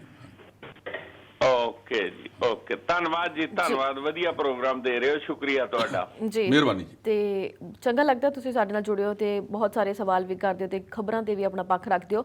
ਪਰ ਫਿਲਹਾਲ ਵੇਲਾ ਜਿਹੜਾ ਛੋਟੀ ਜਿਹੀ ਬ੍ਰੇਕ ਦਾ ਹੋ ਚੱਲਿਆ, ਜਾਣਾ ਤੁਸੀਂ ਕਿਤੇ ਨਹੀਂ, ਮਿਲਦਾ ਇੱਕ ਛੋਟੀ ਜਿਹੀ ਬ੍ਰੇਕ ਤੋਂ ਬਾਅਦ। ਛੋਟੀ ਜਿਹੀ ਬ੍ਰੇਕ ਤੋਂ ਬਾਅਦ ਇੱਕ ਵਾਰ ਤੁਹਾਡਾ ਫਿਰ ਤੋਂ ਸਵਾਗਤ ਹੈ ਸਾਡੇ ਖਾਸ ਪ੍ਰੋਗਰਾਮ ਦੇ ਵਿੱਚ। ਪ੍ਰੋਗਰਾਮ ਚੱਲ ਰਿਹਾ ਜੀ ਲਾਈਵ, ਤੇ ਤੁਸੀਂ ਵੀ ਬਣਾ ਰਹੇ ਹੋ ਸਾਡੇ ਨਾਲ ਰਾਬਤਾ। ਤੇ ਇੱਕ ਕਾਲਰ ਨੇ ਜਿਹੜੇ ਲੰਬੇ ਸਮੇਂ ਤੋਂ ਯਾਨੀ ਕਿ ਬ੍ਰੇਕ ਤੋਂ ਪਹਿਲਾਂ ਹੀ ਸਾਡੇ ਨਾਲ ਜੁੜ ਚੁੱਕੇ ਸੀਗੇ, ਪਰ ਪ੍ਰੋਗਰਾਮ ਦੇ ਵਿੱਚ ਬ੍ਰੇਕ ਲੈਣੀ ਪਈ, ਉਹ ਵੀ ਜ਼ਰੂਰੀ ਹੁੰਦੀ ਹੈ, ਜਿਸ ਦੇ ਕਾਰਨ ਸਾਡੀ ਗੱਲਬਾਤ ਨਹੀਂ ਹੋ ਪਾਈ। ਸੋ ਉਹਨਾਂ ਦਾ ਸਵਾਗਤ ਕਰਦੇ ਹਾਂ। ਸਵਾਗਤ ਹੈ ਜੀ ਤੁਹਾਡਾ। ਸਤਿ ਸ਼੍ਰੀ ਅਕਾਲ। ਹੈਲੋ ਜੀ ਸੰਦੀਪ ਜੀ। ਜੀ ਸੰਦੀਪ, ਸਤਿ ਸ਼੍ਰੀ ਅਕਾਲ ਜੀ। ਜੀ, ਸਤਿ ਸ਼੍ਰੀ ਅਕਾਲ ਜੀ। ਜੀ ਦੋਨਾਂ ਨੂੰ ਵੀ ਸਤਿ ਸ਼੍ਰੀ ਅਕਾਲ। ਤੁਹਾਡਾ ਪ੍ਰੋਗਰਾਮ ਜੀ ਅਸੀਂ ਬਹੁਤ ਵਧੀਆ ਸੁਣਦੇ ਆ ਜੀ, ਬਹੁਤ ਚੰਗੇ ਲੱਗਦੇ। ਸਾਨੂੰ ਇੰਨੀਆਂ ਗੱਲਾਂ ਚੰਗੀਆਂ ਤੁਸੀਂ ਦੱਸਦੇ ਆ, ਮਿਹਰਬਾਨੀ। ਅਸੀਂ ਇਹਨਾਂ ਚੋਂ ਇੱਕ ਵੀ ਢਿੱਲੋਂ ਸਾਹਿਬ ਨੋਟ ਕਰ ਲਈਏ ਨਾ, ਅਸੀਂ ਬਹੁਤ ਕੁਝ ਸਿੱਖ ਸਕਦੇ ਆ। ਜੇ ਅਸੀਂ ਅਸਰ ਹੀ ਨਹੀਂ ਕਰਨਾ ਤਾਂ ਤੁਸੀਂ ਜਿੰਨਾ ਮਰਜ਼ੀ ਸਾਡੇ ਤੋਂ ਦੁੱਧ ਡੋਲੀ ਜਾਓ, ਜੋ ਮਰਜ਼ੀ ਕਰੀ ਜਾਓ, ਸਾਨੂੰ ਅਸਰ ਹੀ ਨਹੀਂ ਤਾਂ ਫਿਰ ਤੁਹਾਡੇ ਦੱਸਣ ਦਾ ਵੀ ਸਾਡੇ ਤੇ ਕੀ ਪੈਣਾ। ਪਰ ਸਾਨੂੰ ਸੁਧਰਨਾ ਚਾਹੀਦਾ। ਤੁਹਾਡੀਆਂ ਜਿੰਨੀਆਂ ਤੁਸੀਂ ਗੱਲਾਂ ਕਰਦੇ, ਸਾਨੂੰ ਉਹਨਾਂ ਦੇ ਵਿੱਚੋਂ ਇੱਕ ਜ਼ਰੂਰ ਨੋਟ ਕਰ ਲੈਣੀ ਚਾਹੀਦੀ ਹੈ, ਤਾਂ ਕਿ ਸਾਰੀ ਦੁਨੀਆ ਦਾ ਭਲਾ ਹੋ ਜੀ। ਬਹੁਤ ਜੀ ਸੰਦੀਪ ਜੀ, ਜੇ ਆਪਾਂ ਸੱਚ ਦੇ ਪਾਸੇ ਖੜੋਵਾਂਗੇ ਨਾ ਤੇ ਸਾਡੇ ਲਈ ਬਹੁਤ ਕੁਛ ਆ। ਜੇ ਅਸੀਂ ਸੱਚ ਦੇ ਰਸਤੇ ਤੇ ਚੱਲਣਾ ਹੀ ਨਹੀਂ ਨਾ, ਤੇ ਜਿਹੜੇ ਰਸਤੇ ਆ ਸਾਰੇ ਔਖੇ ਤੇ ਕੰਡਿਆਂ ਵਾਂਗ ਚੁੱਭਣੇ ਆ, ਪਰ ਚੁੱਭਦੇ ਆਏ ਆ, ਪਰ ਇਹ ਅਸਰ ਬੜੇ ਡੂੰਘੇ ਆ। ਸੋ ਅਸੀਂ ਬਹੁਤ ਤੁਹਾਡਾ ਧੰਨਵਾਦ ਕਰਦੇ। ਤੁਸੀਂ ਮੈਨੂੰ ਬਹੁਤ ਚੰਗੇ ਲੱਗਦੇ ਆ, ਬੜੇ ਪਿਆਰੇ ਲੱਗਦੇ ਆ। ਜਿਸ ਤਰ੍ਹਾਂ ਹੁਣ ਬੈਠੀ ਹਾਂ, ਪਰਮਾਤਮਾ ਤੁਹਾਨੂੰ ਤੰਦਰੁਸਤੀ ਦੋਨਾਂ ਨੂੰ ਦੇਵੇ। ਇਸੇ ਤਰ੍ਹਾਂ ਸਾਨੂੰ ਤੁਸੀਂ ਆਪਣਾ ਗੱਲਾਂ ਬਾਤਾਂ ਦੱਸੋ, ਪ੍ਰੋਗਰਾਮ ਦੱਸੋ। ਅਸੀਂ ਤੁਹਾਡਾ ਬਹੁਤ ਜ਼ਿਆਦਾ ਧੰਨਵਾਦ ਕਰਦੇ। ਮੈਂ ਕੈਨੇਡਾ ਤੋਂ ਬੋਲਦੀ ਹਾਂ ਜੀ। ਜੀ ਭੈਣ ਜੀ। ਜੀ, ਬਹੁਤ ਬਹੁਤ ਧੰਨਵਾਦ, ਤੁਸੀਂ ਸਾਡੇ ਨਾਲ ਜੁੜੇ ਤੇ ਬਹੁਤ ਸਾਰੀਆਂ ਜਿਹੜੀ ਗੱਲਾਂ ਨੇ ਰੱਖੀਆਂ। ਤਾਂ ਅਗਲੇ ਕਾਲਰ ਵੀ ਸਾਡੇ ਨਾਲ ਜੁੜ ਗਏ ਨੇ, ਅਸੀਂ ਪਹਿਲਾਂ ਦਾ ਸਵਾਗਤ ਕਰ ਲਈਏ, ਫਿਰ ਅਸੀਂ ਆਪਣੀ ਗੱਲਬਾਤ ਜਾਰੀ ਰੱਖਦੇ। ਸਤਿ ਸ਼੍ਰੀ ਅਕਾਲ ਜੀ, ਸਵਾਗਤ ਹੈ ਜੀ ਤੁਹਾਡਾ। ਸਤਿ ਸ਼੍ਰੀ ਅਕਾਲ ਮੈਡਮ, ਮੈਂ ਦੁਬਾਰਾ ਜੁੜਿਆ, ਗੁਰਜਿੰਦਰ ਬੋਲਦਾ ਜੀ। ਗੁਰਜਿੰਦਰ ਜੀ, ਹਾਂਜੀ, ਇੱਕ ਜਾਣਕਾਰੀ ਲੈਣੀ ਤੁਹਾਡੇ ਤੋਂ ਜੀ। ਮਤਲਬ ਆਪਣੇ ਮੁੰਡਾ ਹੁੰਦਾ ਸੀ ਸਿਮਰਨ ਜੀ, ਇੱਥੇ ਸਟੂਡੀਓ 'ਚ ਕੰਮ ਕਰਦਾ, ਬਹੁਤ ਨਾਈਸ ਮੁੰਡਾ ਸੀ ਜੀ।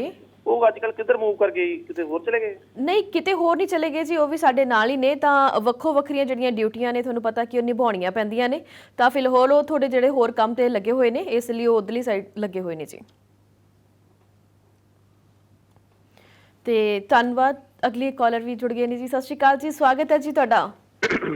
ਹੈਲੋ ਜੀ, ਸਤਿ ਸ਼੍ਰੀ ਅਕਾਲ ਭੈਣ ਜੀ। ਜੀ ਸਤਿ ਸ਼੍ਰੀ ਸਤਿ ਸ਼੍ਰੀ ਅਕਾਲ ਅਕਾਲ ਜੀ।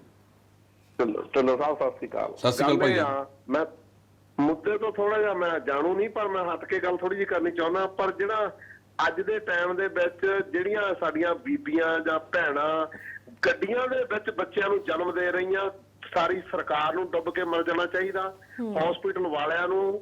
ਔਰ ਸਾਡਾ 70 ਸਾਲ ਹੋ ਗਿਆ ਭਾਰਤ ਆਜ਼ਾਦ ਹੋਏ ਨੂੰ, 72 ਸਾਲ ਤੇ ਹਾਲੇ ਤੱਕ ਸਾਡੀਆਂ ਧੀਆਂ ਭੈਣਾਂ ਬੱਚਿਆਂ ਨੂੰ ਜਨਮ ਦੇ ਰਹੀਆਂ ਗੱਡੀਆਂ ਵਿੱਚ, ਔਰ ਡਾਕਟਰ ਉਹਨਾਂ ਨੂੰ ਦਾਖਲ ਨਹੀਂ ਕਰ ਰਹੇ ਹਸਪੀਟਲਾਂ ਵਿੱਚ।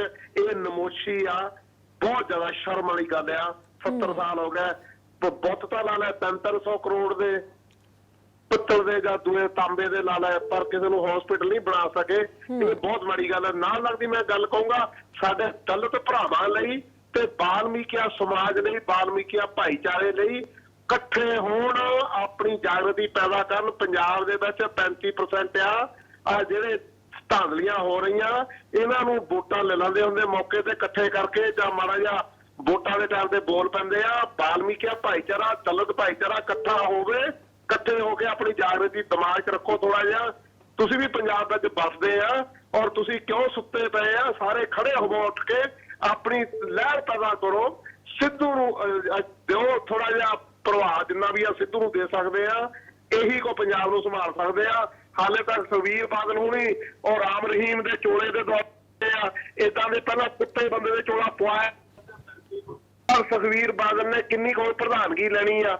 ਬਥੇਰੇ ਹੋਟਲ ਬਣਾ ਲੈ, ਬੱਸਾਂ ਵਾਲੀਆਂ ਸਾਈਡ ਤੇ ਹੋ ਕੇ ਰੋਟੀ ਖਾ, ਵਧੀਆ ਆਪਣੇ ਆਰਾਮ ਨਾਲ ਫੈਮਿਲੀ ਵਿੱਚ ਟਾਈਮ ਪਾਸ ਕਰ। ਵੀ ਪ੍ਰਧਾਨਗੀ ਕੀ ਕਰਨੀ ਆ?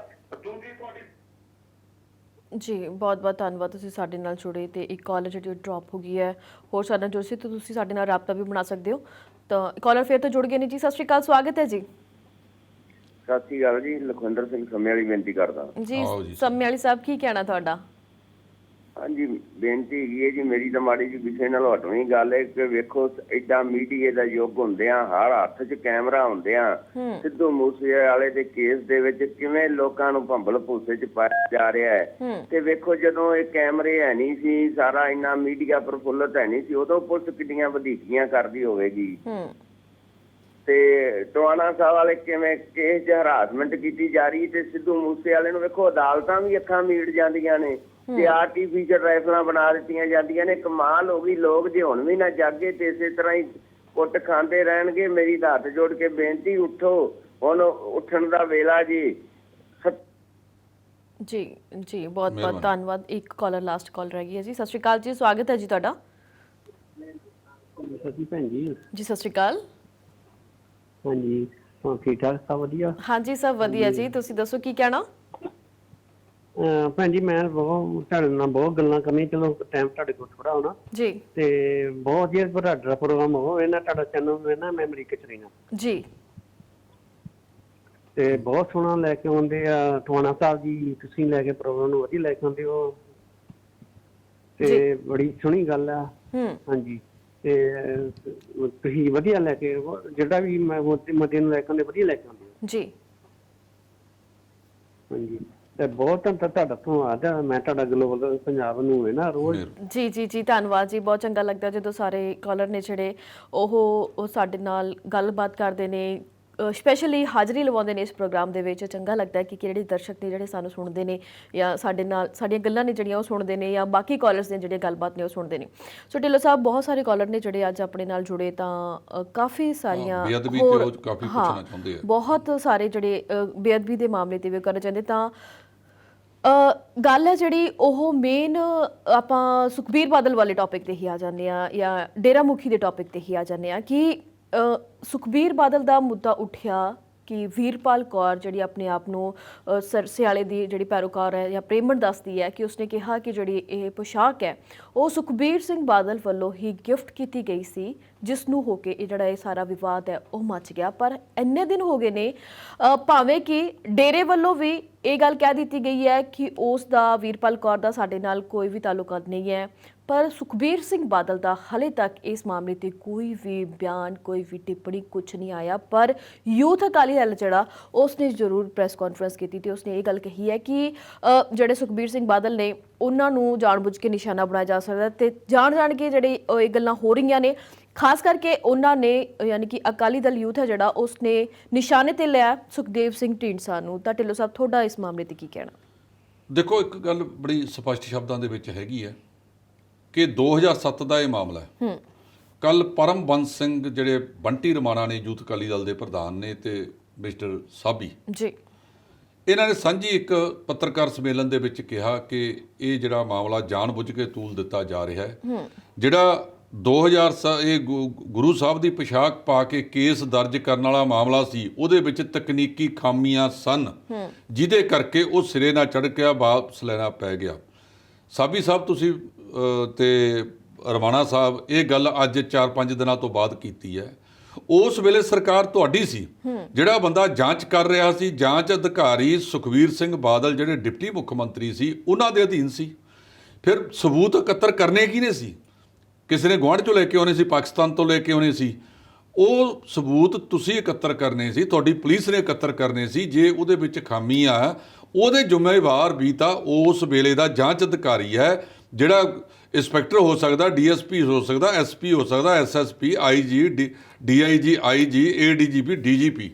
ਐਡੇ ਵੱਡੇ ਅਧਿਕਾਰੀ ਤੁਹਾਡੇ ਕੋਲ ਸਨ, ਜਿਨ੍ਹਾਂ ਦੇ ਮੋਢਿਆਂ ਤੇ ਹੋਰ ਤਾਰੇ ਲਾਉਣ ਦਾ ਸ਼ਾਇਦ ਥਾਂ ਨਾ ਬਚਿਆ ਹੋਵੇ। ਉਹ ਰੱਖੇ ਕਾਹਦੇ ਵਾਸਤੇ ਸੀ?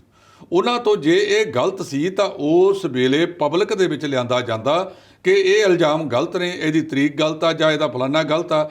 ਇੱਕ ਗੱਲ ਤਾਂ ਬੜੀ ਕਲੀਅਰ ਹੈ ਕਿ ਗੁਰੂ ਸਾਹਿਬ ਦਾ ਸਾਂਗ ਕਰਕੇ ਉਸ ਨੇ ਜਾਮੇ ਇਨਸਾਫ ਪਿਆਇਆ, ਜਿਹੜਾ ਕਿ ਗੁਰੂ ਸਾਹਿਬ ਦੀ ਬਰਾਬਰੀ ਕੀਤੀ ਗਈ, ਉਹ ਤਾਂ ਉਹਨੇ ਕੀਤਾ ਹੈ ਨਾ। ਤੁਸੀਂ ਉਸ ਬਾਰੇ ਸਪਸ਼ਟ ਨਹੀਂ ਕੀਤਾ। ਹੁਣ ਤੁਸੀਂ ਕਿਹਾ ਵੀ ਇਹ ਢੀਂਡਸਿਆਂ ਦੇ, ਸ਼੍ਰੋਮਣੀ ਅਕਾਲੀ ਦਲ ਦੇ ਆਗੂਆਂ ਦੇ ਵਿੱਚ ਇੱਕ ਬਹੁਤ ਵੱਡੀ ਸਮੱਸਿਆ ਹੈ। ਜਦੋਂ ਕੋਈ ਆਗੂ ਇਹਨਾਂ ਨੂੰ ਛੱਡ ਕੇ ਚੱਲ ਜਾਂਦਾ, ਉਹ ਨਾਲ ਦੀ ਨਾਲ ਕਾਂਗਰਸ ਦੀ ਬੀ ਟੀਮ ਬਣ ਜਾਂਦਾ ਹੈ। ਬਹੁਤ ਸਾਰੇ ਆਗੂ ਦੁਬਾਰਾ ਇਹਨਾਂ ਵਿੱਚ ਸ਼ਾਮਲ ਹੋ ਗਏ, ਜਿਹੜੇ ਅੱਡੀਆਂ ਚੱਕ ਕੇ ਬਾਦਲ ਸਾਹਿਬ ਨੂੰ, ਛੋਟੇ ਬਾਦਲ ਸਾਹਿਬ ਨੂੰ, ਇਹਨਾਂ ਨੂੰ ਕੋਸਦੇ ਹੁੰਦੇ ਸੀ। ਅੱਜ ਉਹ ਇਹਨਾਂ ਦੇ ਨਾਲ ਬੈਠੇ ਨੇ। ਪਹਿਲਾਂ ਉਹ ਕਾਂਗਰਸ ਦੀ ਬੀ ਟੀਮ ਸੀ, ਹੁਣ ਉਹ ਮੁੱਖ ਧਾਰਾ 'ਚ ਆ ਗਏ। ਉਹਨਾਂ ਨੂੰ ਸਰਟੀਫਿਕੇਟ ਦੇਤਾ ਕਿ ਉਹ ਪੰਥਕ ਹੈ। ਹੁਣ ਜਿਹੜੀ ਇਹ ਜਾਂਚ ਕੀਤੀ ਹੈ ਜਥੇਦਾਰ ਸਾਹਿਬ ਨੇ, ਸ਼੍ਰੀ ਅਕਾਲ ਤਖਤ ਸਾਹਿਬ ਦੇ ਜਿਹੜੇ ਕਾਰਜਕਾਰੀ ਜਥੇਦਾਰ ਨੇ ਗਿਆਨੀ ਹਰਪ੍ਰੀਤ ਸਿੰਘ, ਜਿਸ ਜਥੇਬੰਦੀ ਨੇ, ਮਨੁੱਖੀ ਅਧਿਕਾਰ ਸੰਗਠਨ ਨੇ ਇਹ ਮਾਮਲਾ ਉਠਾਇਆ ਸੀ, ਜਸਟਿਸ ਨਵਦਤਾ ਸਿੰਘ ਜਿਹੜੇ ਹਾਈ ਕੋਰਟ ਦੇ ਜੱਜ ਨੇ ਤੇ ਇੱਕ ਤੇਲੰਗਾਨਾ ਦੇ ਵਕੀਲ ਨੇ ਸਰਦਾਰ ਈਸ਼ਰ ਸਿੰਘ ਜੀ, ਉਹਨਾਂ ਨੂੰ ਕਿਹਾ ਕਿ ਅਸੀਂ ਸਾਰੇ ਦਸਤਾਵੇਜ਼ ਵਗੈਰਾ ਦੇ ਦਿਆਂਗੇ। ਮੈਂ ਕੱਲ ਵੀ ਗੱਲ ਕੀਤੀ ਸੀ ਕਿ ਇਹਦੇ ਬਾਰੇ ਦੋਸ਼ ਲੱਗਦਾ ਕਿ ਹੁਣ ਤੱਕ ਇਹ ਸਾਰਾ ਕੁਝ ਟੈਂਪਰ ਹੋ ਚੁੱਕਿਆ। ਚਲੋ, ਉਹਨਾਂ ਨੇ ਤਸੱਲੀ ਪ੍ਰਗਟਾਈ ਹੈ ਕਿ ਜਥੇਦਾਰ ਸਾਹਿਬ ਨੇ ਜੇ ਇਹ ਕਮੇਟੀ ਬਣਾਈ ਹੈ, ਸਾਨੂੰ ਕਿਸੇ ਨਾ ਕਿਸੇ ਤੇ ਵਿਸ਼ਵਾਸ ਤਾਂ ਕਰਨਾ ਹੀ ਪਏਗਾ ਨਾ। ਹੁਣ ਇਹ ਜਿਹੜੇ ਜਸਟਿਸ ਨੇ ਨਵਦਤਾ ਸਿੰਘ, ਇਹਨਾਂ ਦਾ ਅਕਸ ਬਹੁਤ ਵਧੀਆ ਦੱਸਿਆ ਜਾ ਰਿਹਾ ਹੈ। 1 ਮਹੀਨੇ ਦੇ ਵਿੱਚ ਕੀ ਇਹ ਰਿਪੋਰਟ ਤਿਆਰ ਕਰ ਲੈਣਗੇ, ਇਹਨਾਂ ਨੂੰ ਸਾਰਾ ਸਬੂਤ ਦੇ ਦਿੱਤਾ ਜਾਵੇਗਾ। ਮੈਂ 2 ਗੱਲਾਂ ਕਹਾਂ ਜੀ। ਇੱਕ, ਜਿਹੜੀ ਬੀਬੀ ਕਿਰਨਵਾਲਾ ਪਾਕਿਸਤਾਨ ਦੇ ਵਿੱਚ ਗਈ, ਉਹਦੀ ਇੱਕ ਕਮੇਟੀ ਬਣੀ ਨੂੰ 3 ਸਾਲ ਹੋ ਗਏ। ਪ੍ਰਧਾਨ ਸਾਹਿਬ ਦੇ ਕਮਰੇ ਦੇ ਨਾਲ ਦੇ ਕਮਰੇ ਦੇ ਵਿੱਚ ਫਾਈਲ ਪਈ ਹੈ। ਹਾਲੇ ਤੱਕ ਕਿਸੇ ਨੇ ਉਹ ਫਾਈਲ ਨਹੀਂ ਜਾ ਕੇ ਦੇਖੀ ਕਿ ਉਹਨੇ ਸਿਫਾਰਿਸ਼ ਕਿਹਨੇ ਕੀਤੀ ਸੀ। ਔਰ ਸਾਰਿਆਂ ਨੂੰ ਪਤਾ ਹੈ ਵੀ ਉਹ ਸਿਫਾਰਿਸ਼ ਇੱਕ ਵੱਡੇ ਸਿਆਸੀ ਆਗੂ ਦੇ ਘਰ ਤੋਂ ਆਈ ਸੀ। ਉਹਦਾ ਜਿਹੜਾ ਸਹੁਰਾ ਨਿਹੰਗ ਹੈ, ਉਹਦੇ ਕੋਲੇ ਉਹ ਬੱਚੇ ਛੱਡ ਗਈ। ਉਹ ਕਹਿੰਦਾ ਮੇਰਾ ਗੁਜ਼ਾਰਾ ਕਰਨਾ ਬੜਾ ਔਖਾ ਹੋਇਆ ਵੈ।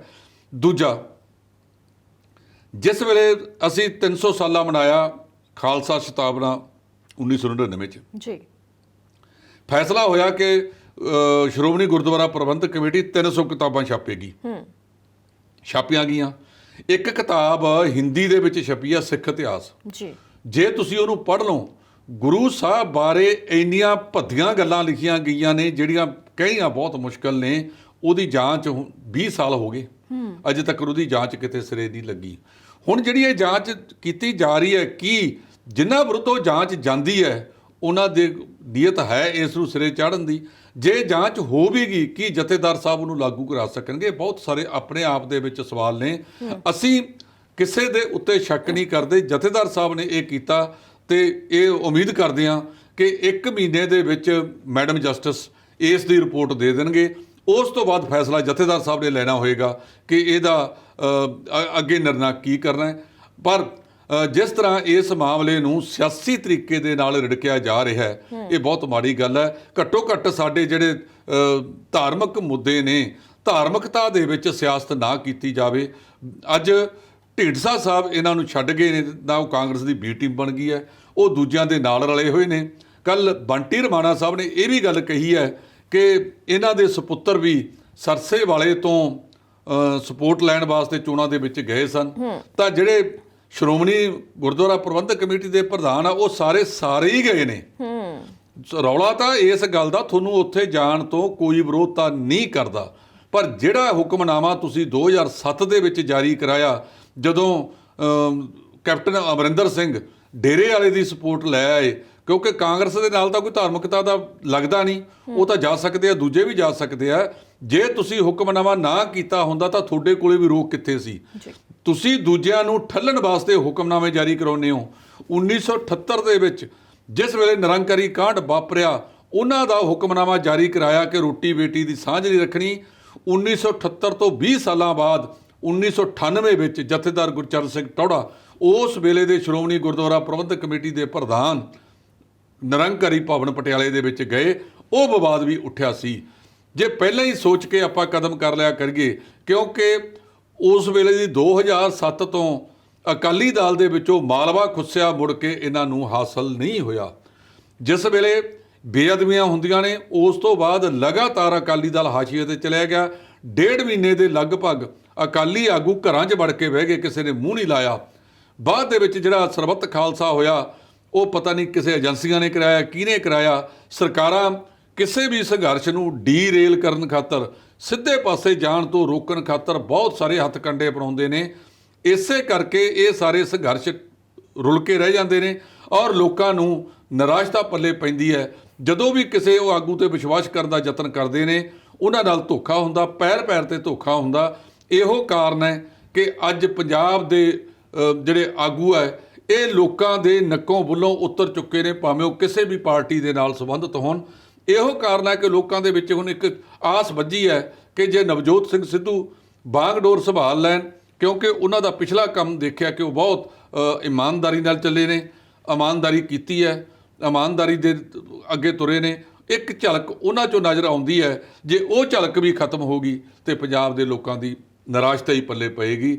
ਲਗਾਤਾਰ ਆਪਣੀਆਂ ਮੋਮੋ ਠੱਗਣੀਆਂ ਗੱਲਾਂ ਰਾਹੀਂ ਲੋਕਾਂ ਤੋਂ ਵੋਟਾਂ ਬਟੋਰ ਕੇ ਇਹ ਲੋਕਾਂ ਨਾਲ ਧੋਖਾ ਕਰਦੇ ਨੇ। ਲੋਕਾਂ ਦੇ ਜਿਹੜੇ ਮਸਲੇ ਨੇ, ਉਹ 70 ਸਾਲ ਤੋਂ ਜਿਉਂ ਦੀ ਤਿਉਂ ਖੜੇ ਨੇ।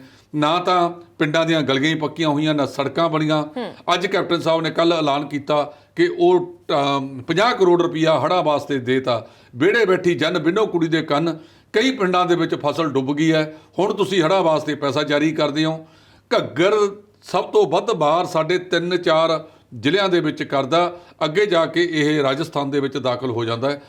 ਇਹਦਾ ਮੈਨੂੰ 70 ਸਾਲ ਹੋ ਗਏ ਸੁਣਦਿਆਂ ਨੂੰ। 1995 ਦੀਆਂ ਜਦੋਂ ਚੋਣਾਂ ਆਈਆਂ ਸੀ ਲੋਕ ਸਭਾ ਦੀਆਂ, ਉਹਨਾਂ ਦੇ ਵਿੱਚ ਵੀ ਇੱਥੇ ਗੱਲ ਉਠਾਈ ਗਈ ਕਿ ਤੁਸੀਂ ਘੱਗਰ ਕਾਂਗਰਸ ਚੱਕ ਦਿਓ, ਅਸੀਂ ਘੱਗਰ ਦੇ ਬਲ ਵਿੰਗ ਕੱਢ ਦਿਆਂਗੇ। ਨਾ ਘੱਗਰ ਦੇ ਬਲ ਨਿਕਲੇ, ਨਾ ਹੋਰ ਨਿਕਲਿਆ। ਜਿੰਨਾ ਪੈਸਾ ਘੱਗਰ ਦਾ ਮੁਆਵਜ਼ੇ ਦੇ ਰੂਪ ਦੇ ਵਿੱਚ ਦਿੱਤਾ ਜਾ ਚੁੱਕਾ, ਉਸ ਤੋਂ 10ਵੇਂ ਹਿੱਸੇ ਦੇ ਵਿੱਚ ਇਸ ਤੋਂ ਛੁਟਕਾਰਾ ਦਿਵਾਇਆ ਜਾ ਸਕਦਾ ਸੀ। ਲੋਕ ਵੀ ਜ਼ਿੰਮੇਵਾਰ ਨੇ, ਕਿਉਂਕਿ ਉਹਨਾਂ ਨੇ ਇਹ ਜਗ੍ਹਾ ਜਿਹੜੀਆਂ ਨੇ ਉਹ ਰੋਕੀਆਂ ਹੋਈਆਂ ਨੇ। ਜੀ ਢਿੱਲੋਂ ਸਾਹਿਬ, ਉਹੀ ਗੱਲ ਕਿ ਸਰਕਾਰਾਂ ਗੱਲਾਂ ਤਾਂ ਬਹੁਤ ਕਰਦੀ ਹੈ, ਪਰ ਨੇਪਰੇ ਕੋਈ ਵੀ ਗੱਲ ਨਹੀਂ ਚੜ੍ਹਦੀ ਕਿ ਕਰੋੜਾਂ ਦੀਆਂ ਗੱਲਾਂ ਕੀਤੀਆਂ ਜਾਂਦੀਆਂ ਨੇ, ਪਰ ਜਦੋਂ ਅਸਲ ਵਕਤ ਪੈਸੇ ਦਾ ਆਉਂਦਾ ਹੈ ਤਾਂ ਉਦੋਂ ਖਜ਼ਾਨੇ ਨੇ ਜਿਹੜੇ ਉਹ ਖਾਲੀ ਹੋ ਜਾਂਦੇ ਨੇ। ਤਾਂ ਉਦੋਂ ਕਿਹਾ ਜਾਂਦਾ ਹੈ ਕਿ ਲੋਕ ਜੇ ਹੈਲਪ ਕਰ ਦੇਣ ਤਾਂ ਚੰਗੀ ਗੱਲ ਹੈ, ਕਿ ਕਰੋਨਾ ਨੂੰ ਅਸੀਂ ਦੇਖ ਲਈਏ। ਐਨੀਵੇ, ਇੱਕ ਕਾਲਰ ਨੇ ਸਾਡੇ ਨਾਲ ਕਾਫੀ ਲੰਬੇ ਸਮੇਂ ਤੋਂ ਜੁੜੇ ਹੋਏ ਨੇ, ਉਹਨਾਂ ਦਾ ਸਵਾਗਤ ਕਰਦੇ ਹਾਂ। ਸਤਿ ਸ਼੍ਰੀ ਅਕਾਲ ਜੀ, ਸਵਾਗਤ ਹੈ ਤੁਹਾਡਾ। ਨਵਦੀਪ ਜੀ ਸਤਿ ਸ੍ਰੀ ਅਕਾਲ। ਪਿਆਰਾ ਸਤਿ ਸ੍ਰੀ ਅਕਾਲ ਜੀ, ਪਿਆਰਾ ਸਿੰਘ ਜੀ। ਤੁਸੀਂ ਮੈਨੂੰ ਸਮੇਂ ਵਾਈਜ਼ ਦਾ ਤੇ ਸੇਖੋ ਸਾਹਿਬ ਦਾ ਨੰਬਰ ਕਿਤੇ ਮੈਨੂੰ ਭੇਜ ਸਕਦੇ ਆ? ਜੇ ਹੋ ਸਕਦਾ ਬੜੀ ਮਿਹਰਬਾਨੀ। ਅਸੀਂ ਕਮੈਂਟ ਦੇ ਵਿੱਚ ਸਮੇਂ ਵਾਲਿਆਂ ਜੀ ਨੂੰ ਤੇ ਸੇਖੋ ਸਾਹਿਬ ਜੀ ਨੂੰ ਕਵਾਂਗੇ ਕਿ ਉਹ ਜ਼ਰੂਰ ਪਿਆਰਾ ਸਿੰਘ ਨੂੰ ਆਪਣਾ ਜਿਹੜਾ ਨੰਬਰ ਹੈ ਉਹ ਜ਼ਰੂਰ ਦੇ ਦੇਣ, ਕਿਉਂਕਿ ਨੰਬਰ ਸਾਡੇ ਕੋਲ ਵੀ ਹੈ ਨਹੀਂ ਜੀ ਉਹਨਾਂ ਦਾ। ਅਗਲੇ ਕਾਲਰ ਨੇ ਜਿਹੜੇ, ਉਹਨਾਂ ਦੇ ਨਾਲ ਵੀ ਗੱਲਬਾਤ ਕਰਾਂਗੇ। ਸਤਿ ਸ਼੍ਰੀ ਅਕਾਲ ਜੀ, ਸਵਾਗਤ ਹੈ ਤੁਹਾਡਾ। ਹੈਲੋ, ਸਤਿ ਸ਼੍ਰੀ ਅਕਾਲ। ਸਤਿ ਸ਼੍ਰੀ ਅਕਾਲ ਜੀ। ਸਤਿ ਸ਼੍ਰੀ ਅਕਾਲ ਢਿੱਲੋਂ ਸਾਹਿਬ। ਸਤਿ ਸ਼੍ਰੀ ਅਕਾਲ ਜੀ। ਸਤਿ ਸ਼੍ਰੀ ਅਕਾਲ ਢਿੱਲੋਂ ਸਾਹਿਬ, ਅਸੀਂ ਹੁਣ ਜਾਈਏ ਕਿੱਧਰ ਨੂੰ? ਅਸੀਂ ਤਾਂ 70 ਸਾਲ ਹੋ ਗਏ ਇਹਨਾਂ ਲੀਡਰਾਂ ਦੁਆਲੇ ਘੁੰਮਦੇ ਰਹਿ ਗਏ ਜੀ। ਸਾਨੂੰ ਤਾਂ ਅਜੇ ਤਾਂ ਮਿਲਿਆ ਨਹੀਂ ਕੋਈ ਵੀ। ਅਸੀਂ ਤੁਹਾਡੇ ਵਰਗੇ ਹੀ ਜੀ, ਅਸੀਂ ਤਾਂ ਕਹਿ ਰਹੇ ਹਾਂ, ਲੋਕਾਂ ਨੂੰ ਜਾਗਰੂਕ ਕਰ ਰਹੇ ਹਾਂ, ਪਰ ਜੇ ਹੁਣ ਲੋਕ ਜਾਗਰੂਕ ਹੋ ਕੇ ਤੁਰਦੇ ਨਹੀਂ। ਲੋਕ ਤੁਰਦੇ ਆ ਪਰ ਉਹਨਾਂ ਦੇ ਪੱਲੇ ਨਿਰਾਸ਼ਤਾ ਪੈਂਦੀ ਹੈ। 1999 ਦੇ ਵਿੱਚ ਮਾਨ ਸਾਹਿਬ ਨੂੰ ਸਾਰੀਆਂ ਸੀਟਾਂ ਜਿਤਾਤੀਆਂ, ਬਹੁ ਗਿਣਤੀ ਲੋਕ ਸਭਾ ਦੇ ਵਿੱਚੋਂ ਕਿਰਪਾਨ ਲੈ ਕੇ ਬੈਠ ਗਏ। ਫਿਰ 2014 ਦੇ ਵਿੱਚ ਪੰਜਾਬ ਦੇ ਵਿੱਚ ਆਮ ਆਦਮੀ ਪਾਰਟੀ ਨੂੰ 4 ਸੀਟਾਂ ਦਿੱਤੀਆਂ, 17 ਦੇ ਵਿੱਚ ਉਹਨਾਂ ਨੂੰ 22 ਆ ਗਈਆਂ। ਜੇ ਉਹ ਆਪਣੀਆਂ ਗਲਤੀਆਂ ਨਾ ਕਰਦੇ ਤਾਂ ਸਰਕਾਰ ਬਣ ਜਾਣੀ ਸੀ, ਪਰ ਲੋਕਾਂ ਦੇ ਪੱਲੇ ਬਾਰ-ਬਾਰ ਨਿਰਾਸ਼ਤਾ ਪੈਂਦੀ ਹੈ। ਅਸੀਂ ਵੀ ਤੁਹਾਡੇ ਵਰਗੇ ਹਾਂ ਕਿ ਜਦੋਂ ਇਹ ਜਿਹੜਾ ਸਿਸਟਮ ਹੈ, ਸਰਮਾਏਦਾਰੀ ਸਿਸਟਮ ਹੈ, ਉਹ ਆਮ ਲੋਕਾਂ ਦੀ ਆਵਾਜ਼ ਨੂੰ ਜਿਹੜਾ ਹੈਗਾ ਪੈਰਾਂ ਥੱਲੇ ਮਧੋਲ ਕੇ ਰੱਖ ਦਿੰਦਾ ਜੀ। ਫਿਰ ਢਿੱਲੋਂ ਸਾਹਿਬ ਕਾਲ ਜਿਹੜੀ ਕੱਟ ਗਈ ਹੈ, ਸ਼ਾਇਦ ਤੁਹਾਨੂੰ ਤੁਹਾਡੇ ਸਵਾਲ ਦਾ ਜਵਾਬ ਹੈ ਜਿਹੜਾ ਮਿਲ ਗਿਆ ਹੋਣਾ। ਤਾਂ ਢਿੱਲੋਂ ਸਾਹਿਬ ਉਹੀ ਗੱਲ ਆ ਜਾਂਦੀ ਹੈ ਕਿ ਜਿਹੜੇ ਲੋਕ ਨੇ ਉਹ ਤਾਂ ਜ਼ਰੂਰ ਤੁਹਾਡੇ ਤੇ ਵਿਸ਼ਵਾਸ ਕਰ ਲੈਂਦੇ ਨੇ, ਪਰ ਜਿਹੜੇ ਸਾਡੇ ਲੀਡਰ ਨੇ ਜਦੋਂ ਉਹਨਾਂ ਨੂੰ ਕੁਰਸੀ ਮਿਲ ਜਾਂਦੀ ਹੈ ਤਾਂ ਉਹ ਲੋਕਾਂ ਤੋਂ ਬਚਦੇ ਹੋਏ ਜ਼ਰੂਰ ਨਜ਼ਰ ਆਉਂਦੇ ਨੇ। ਤੇ ਫਿਰ ਉਹਨਾਂ ਨੂੰ ਨਹੀਂ ਪਤਾ ਲੱਗਦਾ ਕਿ ਉਹੀ ਲੋਕ ਨੇ ਜਿਨ੍ਹਾਂ ਦੇ ਘਰ ਤੁਸੀਂ ਜਾਂਦੇ ਹੋ, ਹੱਥ ਪੈਰ ਜੋੜਦੇ ਹੋ ਕਿ ਵੋਟਾਂ ਸਾਨੂੰ ਪਾਓ ਜੀ, ਅਸੀਂ ਤੁਹਾਡੇ ਲਈ ਆਹ ਕੰਮ ਕਰਾਂਗੇ, ਅਸੀਂ ਤੁਹਾਡੇ ਲਈ ਆਹ ਕੰਮ ਕਰਾਂਗੇ, ਪਰ ਫਿਰ ਉਹ ਉਹਨਾਂ ਲੋਕਾਂ ਨੂੰ, ਈਵਨ ਕਿ ਉਹਨਾਂ ਪਿੰਡਾਂ ਸ਼ਹਿਰਾਂ ਨੂੰ ਵੀ ਭੁੱਲ ਜਾਂਦੇ ਨੇ। ਇੱਕ ਹੋਰ ਕਾਲਰ ਨੇ ਜੁੜ ਗਏ ਨੇ ਸਾਡੇ ਨਾਲ। ਸਤਿ ਸ਼੍ਰੀ ਅਕਾਲ, ਸਵਾਗਤ ਹੈ ਜੀ। ਹਾਂਜੀ, ਟੈਲੀਵਿਜ਼ਨ ਦੀ ਆਵਾਜ਼ ਘੱਟ ਕਰ ਦਿਓ ਜੀ ਤੁਸੀਂ। ਜੀ ਬਿਲਕੁਲ ਜੀ ਭੈਣ ਜੀ। ਹਾਂਜੀ, ਕੀ ਕਹਿਣਾ ਜੀ ਤੁਹਾਡਾ? ਹਾਂਜੀ, ਮੈਂ ਭੈਣ ਜੀ ਤੁਸੀਂ ਬਹੁਤ ਵਧੀਆ ਪ੍ਰੋਗਰਾਮ ਲੈ ਕੇ ਆਉਂਦੇ ਹੋ ਜੀ, ਧੰਨਵਾਦ। ਜਿਹੜਾ ਲੈ ਕੇ ਭੈਣ ਜੀ, ਮੈਂ ਭਾਜੀ ਨੂੰ ਕਹਿਣਾ ਸੀ ਕਿ ਬੜਾ ਸੋਹਣਾ ਪ੍ਰੋਗਰਾਮ ਲੈ ਕੇ ਆਉਂਦੇ ਆ, ਤੁਸੀਂ ਲੈ ਕੇ ਆਉਂਦੇ ਹੋ, ਟਵਾਣਾ ਸਾਹਿਬ ਨੂੰ ਆਉਂਦੇ ਆ ਜੀ। ਮੈਂ ਜੁੜਿਆ ਤੁਹਾਡੇ ਨਾਲ, ਮੈਂ ਪਹਿਲਾ ਕਾਲਰ ਤੁਹਾਡੇ ਨਿਊ ਕਾਲਰ ਹਾਂ। ਜੀ ਜੀ ਜੀ, ਬਹੁਤ ਬਹੁਤ ਧੰਨਵਾਦ ਜੀ। ਚੰਗਾ ਲੱਗਿਆ ਕਿ ਅੱਜ ਢਿੱਲੋਂ ਸਾਹਿਬ 4-5 ਕਾਲਰ ਨੇ ਜਿਹੜੇ ਆਪਣੇ ਨਾਲ ਨਵੇਂ ਜੁੜੇ ਨੇ ਤੇ ਵਧੀਆ ਲੱਗਦਾ। ਤਾਂ ਹੀ ਤੁਹਾਨੂੰ ਕਹਿੰਦੇ ਹੁੰਦੇ ਆ ਕਿ ਤੁਸੀਂ ਥੋੜੀ ਕਾਲ ਛੇਤੀ ਲਾ ਲਿਆ ਕਰੋ, ਜਾਂ ਫਿਰ ਬਾਕੀ ਕਾਲਰਸ ਨੂੰ ਵੀ ਇਹ ਗੱਲ ਕਹੀਦੀ ਹੈ ਕਿ ਗੱਲ ਥੋੜੀ ਜਿਹੀ ਘੱਟ ਉਹਦੇ ਵਿੱਚ ਰੱਖਿਆ ਕਰੋ ਤਾਂ ਕਿ ਬਾਕੀ ਜਿਹੜੇ ਕਾਲਰ ਨੇ ਉਹ ਵੀ ਸਾਡੇ ਨਾਲ ਜੁੜ ਜਾਣ। ਸੋ ਸਮਾਂ ਬਹੁਤ ਘੱਟ ਰਹਿ ਗਿਆ ਜੀ, 1-2 ਕਾਲਸ ਹੋਰ ਨੇ, ਉਹ ਵੀ ਆਪਾਂ ਲੈ ਲਈਏ। ਸਤਿ ਸ਼੍ਰੀ ਅਕਾਲ, ਸਵਾਗਤ ਹੈ ਜੀ ਤੁਹਾਡਾ। ਵਾਹਿਗੁਰੂ ਜੀ। ਵਾਹਿਗੁਰੂ ਜੀ ਖਾਲਸਾ, ਵਾਹਿਗੁਰੂ ਜੀ ਫਤਿਹ ਜੀ। ਹਾਂਜੀ, ਢਿੱਲੋਂ ਸਾਹਿਬ ਨੰਬਰ ਦੱਸਣਾ ਸੀ ਬਾਈ ਜੀ ਨੂੰ, ਪਿਆਰਾ ਸਿੰਘ ਨੂੰ, 604 825। ਅੱਛਾ ਜੀ ਢਿੱਲੋਂ ਸਾਹਿਬ। ਹਾਂਜੀ ਹਾਂਜੀ ਹਾਂਜੀ, ਤੁਸੀਂ ਨੰਬਰ ਬੋਲ ਦਿਓ ਜੀ ਤਾਂ ਕਿ ਉਹ ਲਿਖ ਲੈਣਗੇ। ਹਾਂਜੀ, 604 825 2629 ਜੀ। ਜੀ ਬਹੁਤ ਬਹੁਤ ਧੰਨਵਾਦ ਜੀ। ਤੇ ਨੰਬਰ ਹੈ ਜਿਹੜਾ ਉਹ ਮਿਲ ਗਿਆ ਜੀ, ਤਾਂ ਤੁਸੀਂ ਉਹਨਾਂ ਨੂੰ ਫੋਨ ਕਰ ਸਕਦੇ ਹੋ। ਤਾਂ ਫਿਰ ਢਿੱਲੋਂ ਸਾਹਿਬ ਜਾਂਦੇ ਜਾਂਦੇ ਕੀ ਕਹਿਣਾ ਚਾਹੋਗੇ, ਕਿਉਂਕਿ ਸਮਾਂ ਬਹੁਤ ਘੱਟ ਹੈ। ਕਿਸਾਨਾਂ ਨੇ ਕੱਲ ਧਰਨਾ ਦੇਣਾ ਹੈਗਾ। ਇਹ 3 ਆਰਡੀਨੈਂਸ ਜਿਹੜੇ ਕੇਂਦਰ ਸਰਕਾਰ ਨੇ ਜਾਰੀ ਕੀਤੇ ਨੇ, ਉਹਦੇ ਵਿੱਚ ਸਾਰੀਆਂ ਹੀ ਕਿਸਾਨ ਜਥੇਬੰਦੀਆਂ ਕੱਲ੍ਹ ਨੂੰ ਟਰੈਕਟਰ ਮਾਰਚ ਕੱਢਣਗੀਆਂ। ਪੂਰੇ ਪੰਜਾਬ ਦੇ ਵਿੱਚ ਇਹ ਟਰੈਕਟਰ ਮਾਰਚ 3 ਘੰਟਿਆਂ ਦੇ ਵਿੱਚ ਕੀਤਾ ਜਾਣਾ, ਰੋਸ ਵਜੋਂ ਇਹ ਮਾਰਚ ਕੀਤਾ ਜਾਣਾ। ਸੋ ਜਿਹੜੇ ਹੁਕਮਰਾਨ ਇਹ ਕਹਿ ਰਹੇ ਨੇ ਕਿ ਇਹ ਆਰਡੀਨੈਂਸ, ਜਾਂ ਜਿਹੜੇ ਭਾਈਵਾਲ ਉਹਨਾਂ ਦੇ ਨਾਲ ਬੈਠੇ ਨੇ ਕਿ ਇਹ ਆਰਡੀਨੈਂਸ ਕਿਸਾਨਾਂ ਦੇ ਹੱਕ ਦੇ ਵਿੱਚ ਨੇ, ਉਹਨਾਂ ਨੂੰ ਵੇਖ ਲੈਣਾ ਚਾਹੀਦਾ ਕਿ ਕਿਸਾਨ ਕੱਲ੍ਹ ਨੂੰ ਮਤਲਬ ਸੰਘਰਸ਼ ਦੇ ਰੂਪ ਦੇ ਵਿੱਚ ਟਰੈਕਟਰਾਂ ਮਾਰਚ ਕਰਕੇ ਕਿੱਧਰ ਨੂੰ ਜਾਣਗੇ। ਲਗਾਤਾਰ ਕਿਸਾਨ ਦੀ ਜਿਹੜੀ ਸਥਿਤੀ ਹੈ ਉਹ ਗਰਕਦੀ ਜਾ ਰਹੀ ਹੈ। ਕਿਸੇ ਸਰਕਾਰ ਨੇ ਕਿਸਾਨਾਂ ਤੋਂ ਵੋਟਾਂ ਲੈ ਲਈਆਂ, ਸਾਰਾ ਕੁਝ ਕਰ ਲਿਆ, ਕਿਸਾਨੀ ਨੂੰ ਮਜ਼ਬੂਤ ਕਰਨ ਦਾ ਕੋਈ ਕੰਮ ਨਹੀਂ ਕੀਤਾ। ਸਿਰਫ ਡੀਜ਼ਲ ਦਾ ਹੀ 24-2500 ਰੁਪਇਆ ਡਰਮ ਜਿਹੜਾ ਹੈਗਾ ਆ 20 ਦਿਨਾਂ ਦੇ 25 ਦਿਨਾਂ ਦੇ ਵਿੱਚ ਵੱਧ ਗਿਆ ਹੈਗਾ। ਸਿਰਫ 53 ਰੁਪਏ ਭਾਅ ਵਧਾਇਆ। ਜਿਸ ਵੇਲੇ ਡਾਕਟਰ ਮਨਮੋਹਨ ਸਿੰਘ ਨੇ 100 ਰੁਪਇਆ ਝੋਨੇ ਦਾ ਭਾਅ ਵਧਾਇਆ ਸੀ, ਆ ਜਿਹੜੇ ਅੱਜ ਹੁਕਮਰਾਨ ਹੁਕਮਰਾਨ ਧਿਰ ਦੇ ਨਾਲ ਭਾਈਵਾਲ ਦੇ ਤੌਰ ਤੇ ਬੈਠੇ ਨੇ, ਇਹਨਾਂ ਨੇ ਖੱਟ ਖੜੀ ਕਰਤੀ ਸੀ। ਮੈਂ ਇਹਨਾਂ ਆਗੂਆਂ ਨੂੰ ਪੁੱਛਿਆ, ਸਾਡੇ ਮਿੱਤਰ ਹੀ ਨੇਗੇ ਸਾਰਿਆਂ ਦੇ ਵਿੱਚ, ਕਿਉਂਕਿ ਸਾਰੀਆਂ ਰਾਜਸੀ ਧਿਰਾਂ ਦੇ ਨਾਲ ਸਾਡਾ ਸੰਬੰਧ ਹੈਗਾ, ਸਾਰੇ ਆਗੂ ਸਾਡੇ ਕੋਲੇ ਆਉਂਦੇ ਨੇ, ਮਿਲਦੇ ਨੇ। ਮੈਂ ਇਹਨਾਂ ਨੂੰ ਪੁੱਛਿਆ, ਬਹੁਤ ਸਾਰੇ ਜਿਹੜੇ ਅਕਾਲੀ ਦਲ ਦੇ ਆਗੂ ਸੀ, ਮੈਂ ਕਿਹਾ ਯਾਰ ਹੁਣ ਤੁਸੀਂ ਬੋਲਦੇ ਬਲਦੇ ਨਹੀਂ, ਚੁੱਪ ਕਰਕੇ ਬਹਿ ਗਏ ਹੋ। ਕਹਿੰਦਾ ਭਰਾ ਤੈਨੂੰ ਵੀ ਪਤਾ ਰਾਜਨੀਤੀ ਹੈ, ਉਦੋਂ ਵਿਰੋਧੀ ਧਿਰ ਦੇ ਵਿੱਚ ਸੀਗੇ ਤੇ ਅਸੀਂ ਗੱਲ ਕਹਿਣੀ ਹੈ। ਮੈਂ ਇਹ ਕਹਿਣਾ ਕਿ ਤੁਸੀਂ ਕਿਸਾਨਾਂ ਨੂੰ ਇਸ ਤਰ੍ਹਾਂ ਜਿਹੜੀ ਦੀ ਗੱਲ ਨਾ ਕਰੋ। ਕਿਸਾਨੀ ਜਿੰਨੀ ਮਜ਼ਬੂਤ ਹੋਏਗੀ, ਦੇਸ਼ ਓਨਾ ਮਜ਼ਬੂਤ ਹੋਵੇਗਾ। ਪਰ ਇਹ ਦੇਸ਼ ਦੇ ਹੁਕਮਰਾਨ ਲਗਾਤਾਰ ਕਿਸਾਨਾਂ ਨੂੰ ਬਰਬਾਦ ਕਰਨ ਵਾਲੇ ਪਾਸੇ ਜਾ ਰਹੇ ਨੇ। ਕਿਸਾਨੀ ਨੂੰ ਸਾਂਭਣ ਦਾ ਯਤਨ ਨਹੀਂ ਕੀਤਾ ਜਾ ਰਿਹਾ। ਸ਼ਰਮ ਹੋਣੀ ਚਾਹੀਦੀ ਹੈ ਕਿ ਜਦੋਂ ਤੁਸੀਂ ਦੂਜੇ ਦੇਸ਼ਾਂ ਤੋਂ ਕਣਕ ਮੰਗਾਉਂਦੇ ਸੀ, ਚੌਲ ਮੰਗਾਉਂਦੇ ਸੀ, ਸਾਡੇ ਦੇਸ਼ ਦੇ ਅੰਨਦਾਤੇ ਨੇ ਹੱਡ ਭੰਨਵੀਂ ਕਮਾਈ, ਸੱਪਾਂ ਦੀਆਂ ਸਿਰੀਆਂ ਮਿੱਧ ਕੇ ਇਹ ਤੁਹਾਨੂੰ ਆਤਮ ਨਿਰਭਰ ਬਣਾਇਆ। ਅੱਜ ਜਦੋਂ ਤੁਸੀਂ ਆਤਮ ਨਿਰਭਰ ਬਣ ਗਏ ਤਾਂ ਉਹੀ ਗੱਲ ਹੈ ਕਿ ਪੇਟ ਪਈਆਂ ਰੋਟੀਆਂ ਸਭੇ ਗੱਲਾਂ ਖੋਟੀਆਂ। ਉਸ ਤਰੀਕੇ ਦੇ ਨਾਲ ਤੁਸੀਂ ਅੱਜ ਕਿਸਾਨ ਨੂੰ ਜਿਹੜਾ ਹੈਗਾ ਕੋਈ ਗੱਲ ਕਰੋ। ਕਿਸਾਨ ਨੂੰ ਚਾਹੀਦਾ ਕਿ ਜੇ ਜਿੰਨਾ ਕਿਸਾਨ ਮਜ਼ਬੂਤ ਹੋਵੇਗਾ ਉਹਨਾਂ ਸਾਡਾ ਦੇਸ਼ ਮਜ਼ਬੂਤ ਹੋਵੇ। ਜੀ ਢਿੱਲੋਂ ਸਾਹਿਬ ਬਹੁਤ ਬਹੁਤ ਧੰਨਵਾਦ ਕਿ ਤੁਸੀਂ ਦਰਸ਼ਕਾਂ ਦੇ ਨਾਲ ਜੁੜੇ ਤੇ ਬਹੁਤ ਸਾਰੀਆਂ ਗੱਲਾਂ ਨੇ ਜਿਹੜੀਆਂ ਸਾਂਝੀਆਂ ਕੀਤੀਆਂ। ਅੱਜ ਬੜੇ ਹੀ ਦਰਸ਼ਕ ਸੀਗੇ ਜਿਹੜੇ ਨਵੇਂ ਆਏ, ਬਹੁਤ ਚੰਗਾ ਲੱਗਿਆ ਕਿ ਤੁਸੀਂ ਸਾਡੇ ਨਾਲ ਰਾਬਤਾ ਬਣਾਇਆ। ਗੱਲ ਭਾਵੇਂ ਪ੍ਰੋਗਰਾਮ ਨੂੰ ਲੈ ਕੇ ਹੀ ਹੋਈ ਕਿ ਪ੍ਰੋਗਰਾਮ ਵਧੀਆ ਤਾਂ ਅਸੀਂ ਤੁਹਾਨੂੰ ਇਹੀ ਬੇਨਤੀ ਕਰਦੇ ਹਾਂ ਕਿ ਤੁਸੀਂ ਵੀ ਕੋਈ ਨਾ ਕੋਈ ਗੱਲ ਹੈ ਜਿਹੜੀ ਇਸ ਪ੍ਰੋਗਰਾਮ ਦੇ ਵਿੱਚ ਰੱਖਿਆ ਕਰੋ, ਤੁਹਾਡੇ ਪਿੰਡ ਦੇ ਨਾਲ, ਤੁਹਾਡੇ ਸ਼ਹਿਰ ਦੇ ਨਾਲ, ਤੁਹਾਡੀ ਗਲੀ ਵਿਸ਼ੇ ਦੇ ਆਧਾਰਿਤ ਵੀ, ਜਾਂ ਫਿਰ ਆਪਾਂ ਅਕਸਰ ਕਹਿੰਦੇ ਹੁੰਦੇ ਆ ਵੀ ਤੁਹਾਡੀ ਨਜ਼ਰ ਦੇ ਵਿੱਚ ਜੇ ਕੋਈ ਖਬਰ ਹੈ ਤਾਂ ਉਹ ਵੀ ਤੁਸੀਂ ਸਾਡੇ ਨਾਲ ਇਸ ਪ੍ਰੋਗਰਾਮ ਦੇ ਵਿੱਚ ਸਾਂਝੀ ਕਰ ਸਕਦੇ ਹੋ। ਸੋ ਅੱਜ ਦੇ ਇਸ ਪ੍ਰੋਗਰਾਮ ਦੇ ਵਿੱਚ ਇੰਨਾ ਹੀ ਜੀ। ਮਿਲਾਂਗੇ ਆਪਾਂ ਕੱਲ ਸੇਮ ਟਾਈਮ ਸੇਮ ਜਗ੍ਹਾ। ਸੋ ਤੁਸੀਂ ਸਾਨੂੰ ਕਾਲ ਜ਼ਰੂਰ ਕਰਨੀ ਹੈ। ਹੁਣ ਮੈਨੂੰ ਤੇ ਢਿੱਲੋਂ ਸਾਹਿਬ ਨੂੰ ਦਿਓ ਇਜਾਜ਼ਤ। ਸਤਿ ਸ਼੍ਰੀ ਅਕਾਲ। ਹੁਣ ਤੁਸੀਂ ਦੇਖ ਸਕਦੇ ਹੋ ਗਲੋਬਲ ਪੰਜਾਬ ਟੀਵੀ ਨੂੰ ਡਾਊਨਲੋਡ ਕਰੋ ਸਾਡੀ ਐਪ ਐਂਡਰੋਇਡ ਜਾਂ iOS ਤੇ ਫ੍ਰੀ ਵਿੱਚ, roku ਅਤੇ Amazon Fire TV ਤੇ ਜਾਂ Apple TV ਤੇ। ਨਾਲ ਹੀ ਦੇਖ ਸਕਦੇ ਹੋ ਲਾਈਵ ਸਟ੍ਰੀਮਿੰਗ www.globalpunjabtv.com ਤੇ।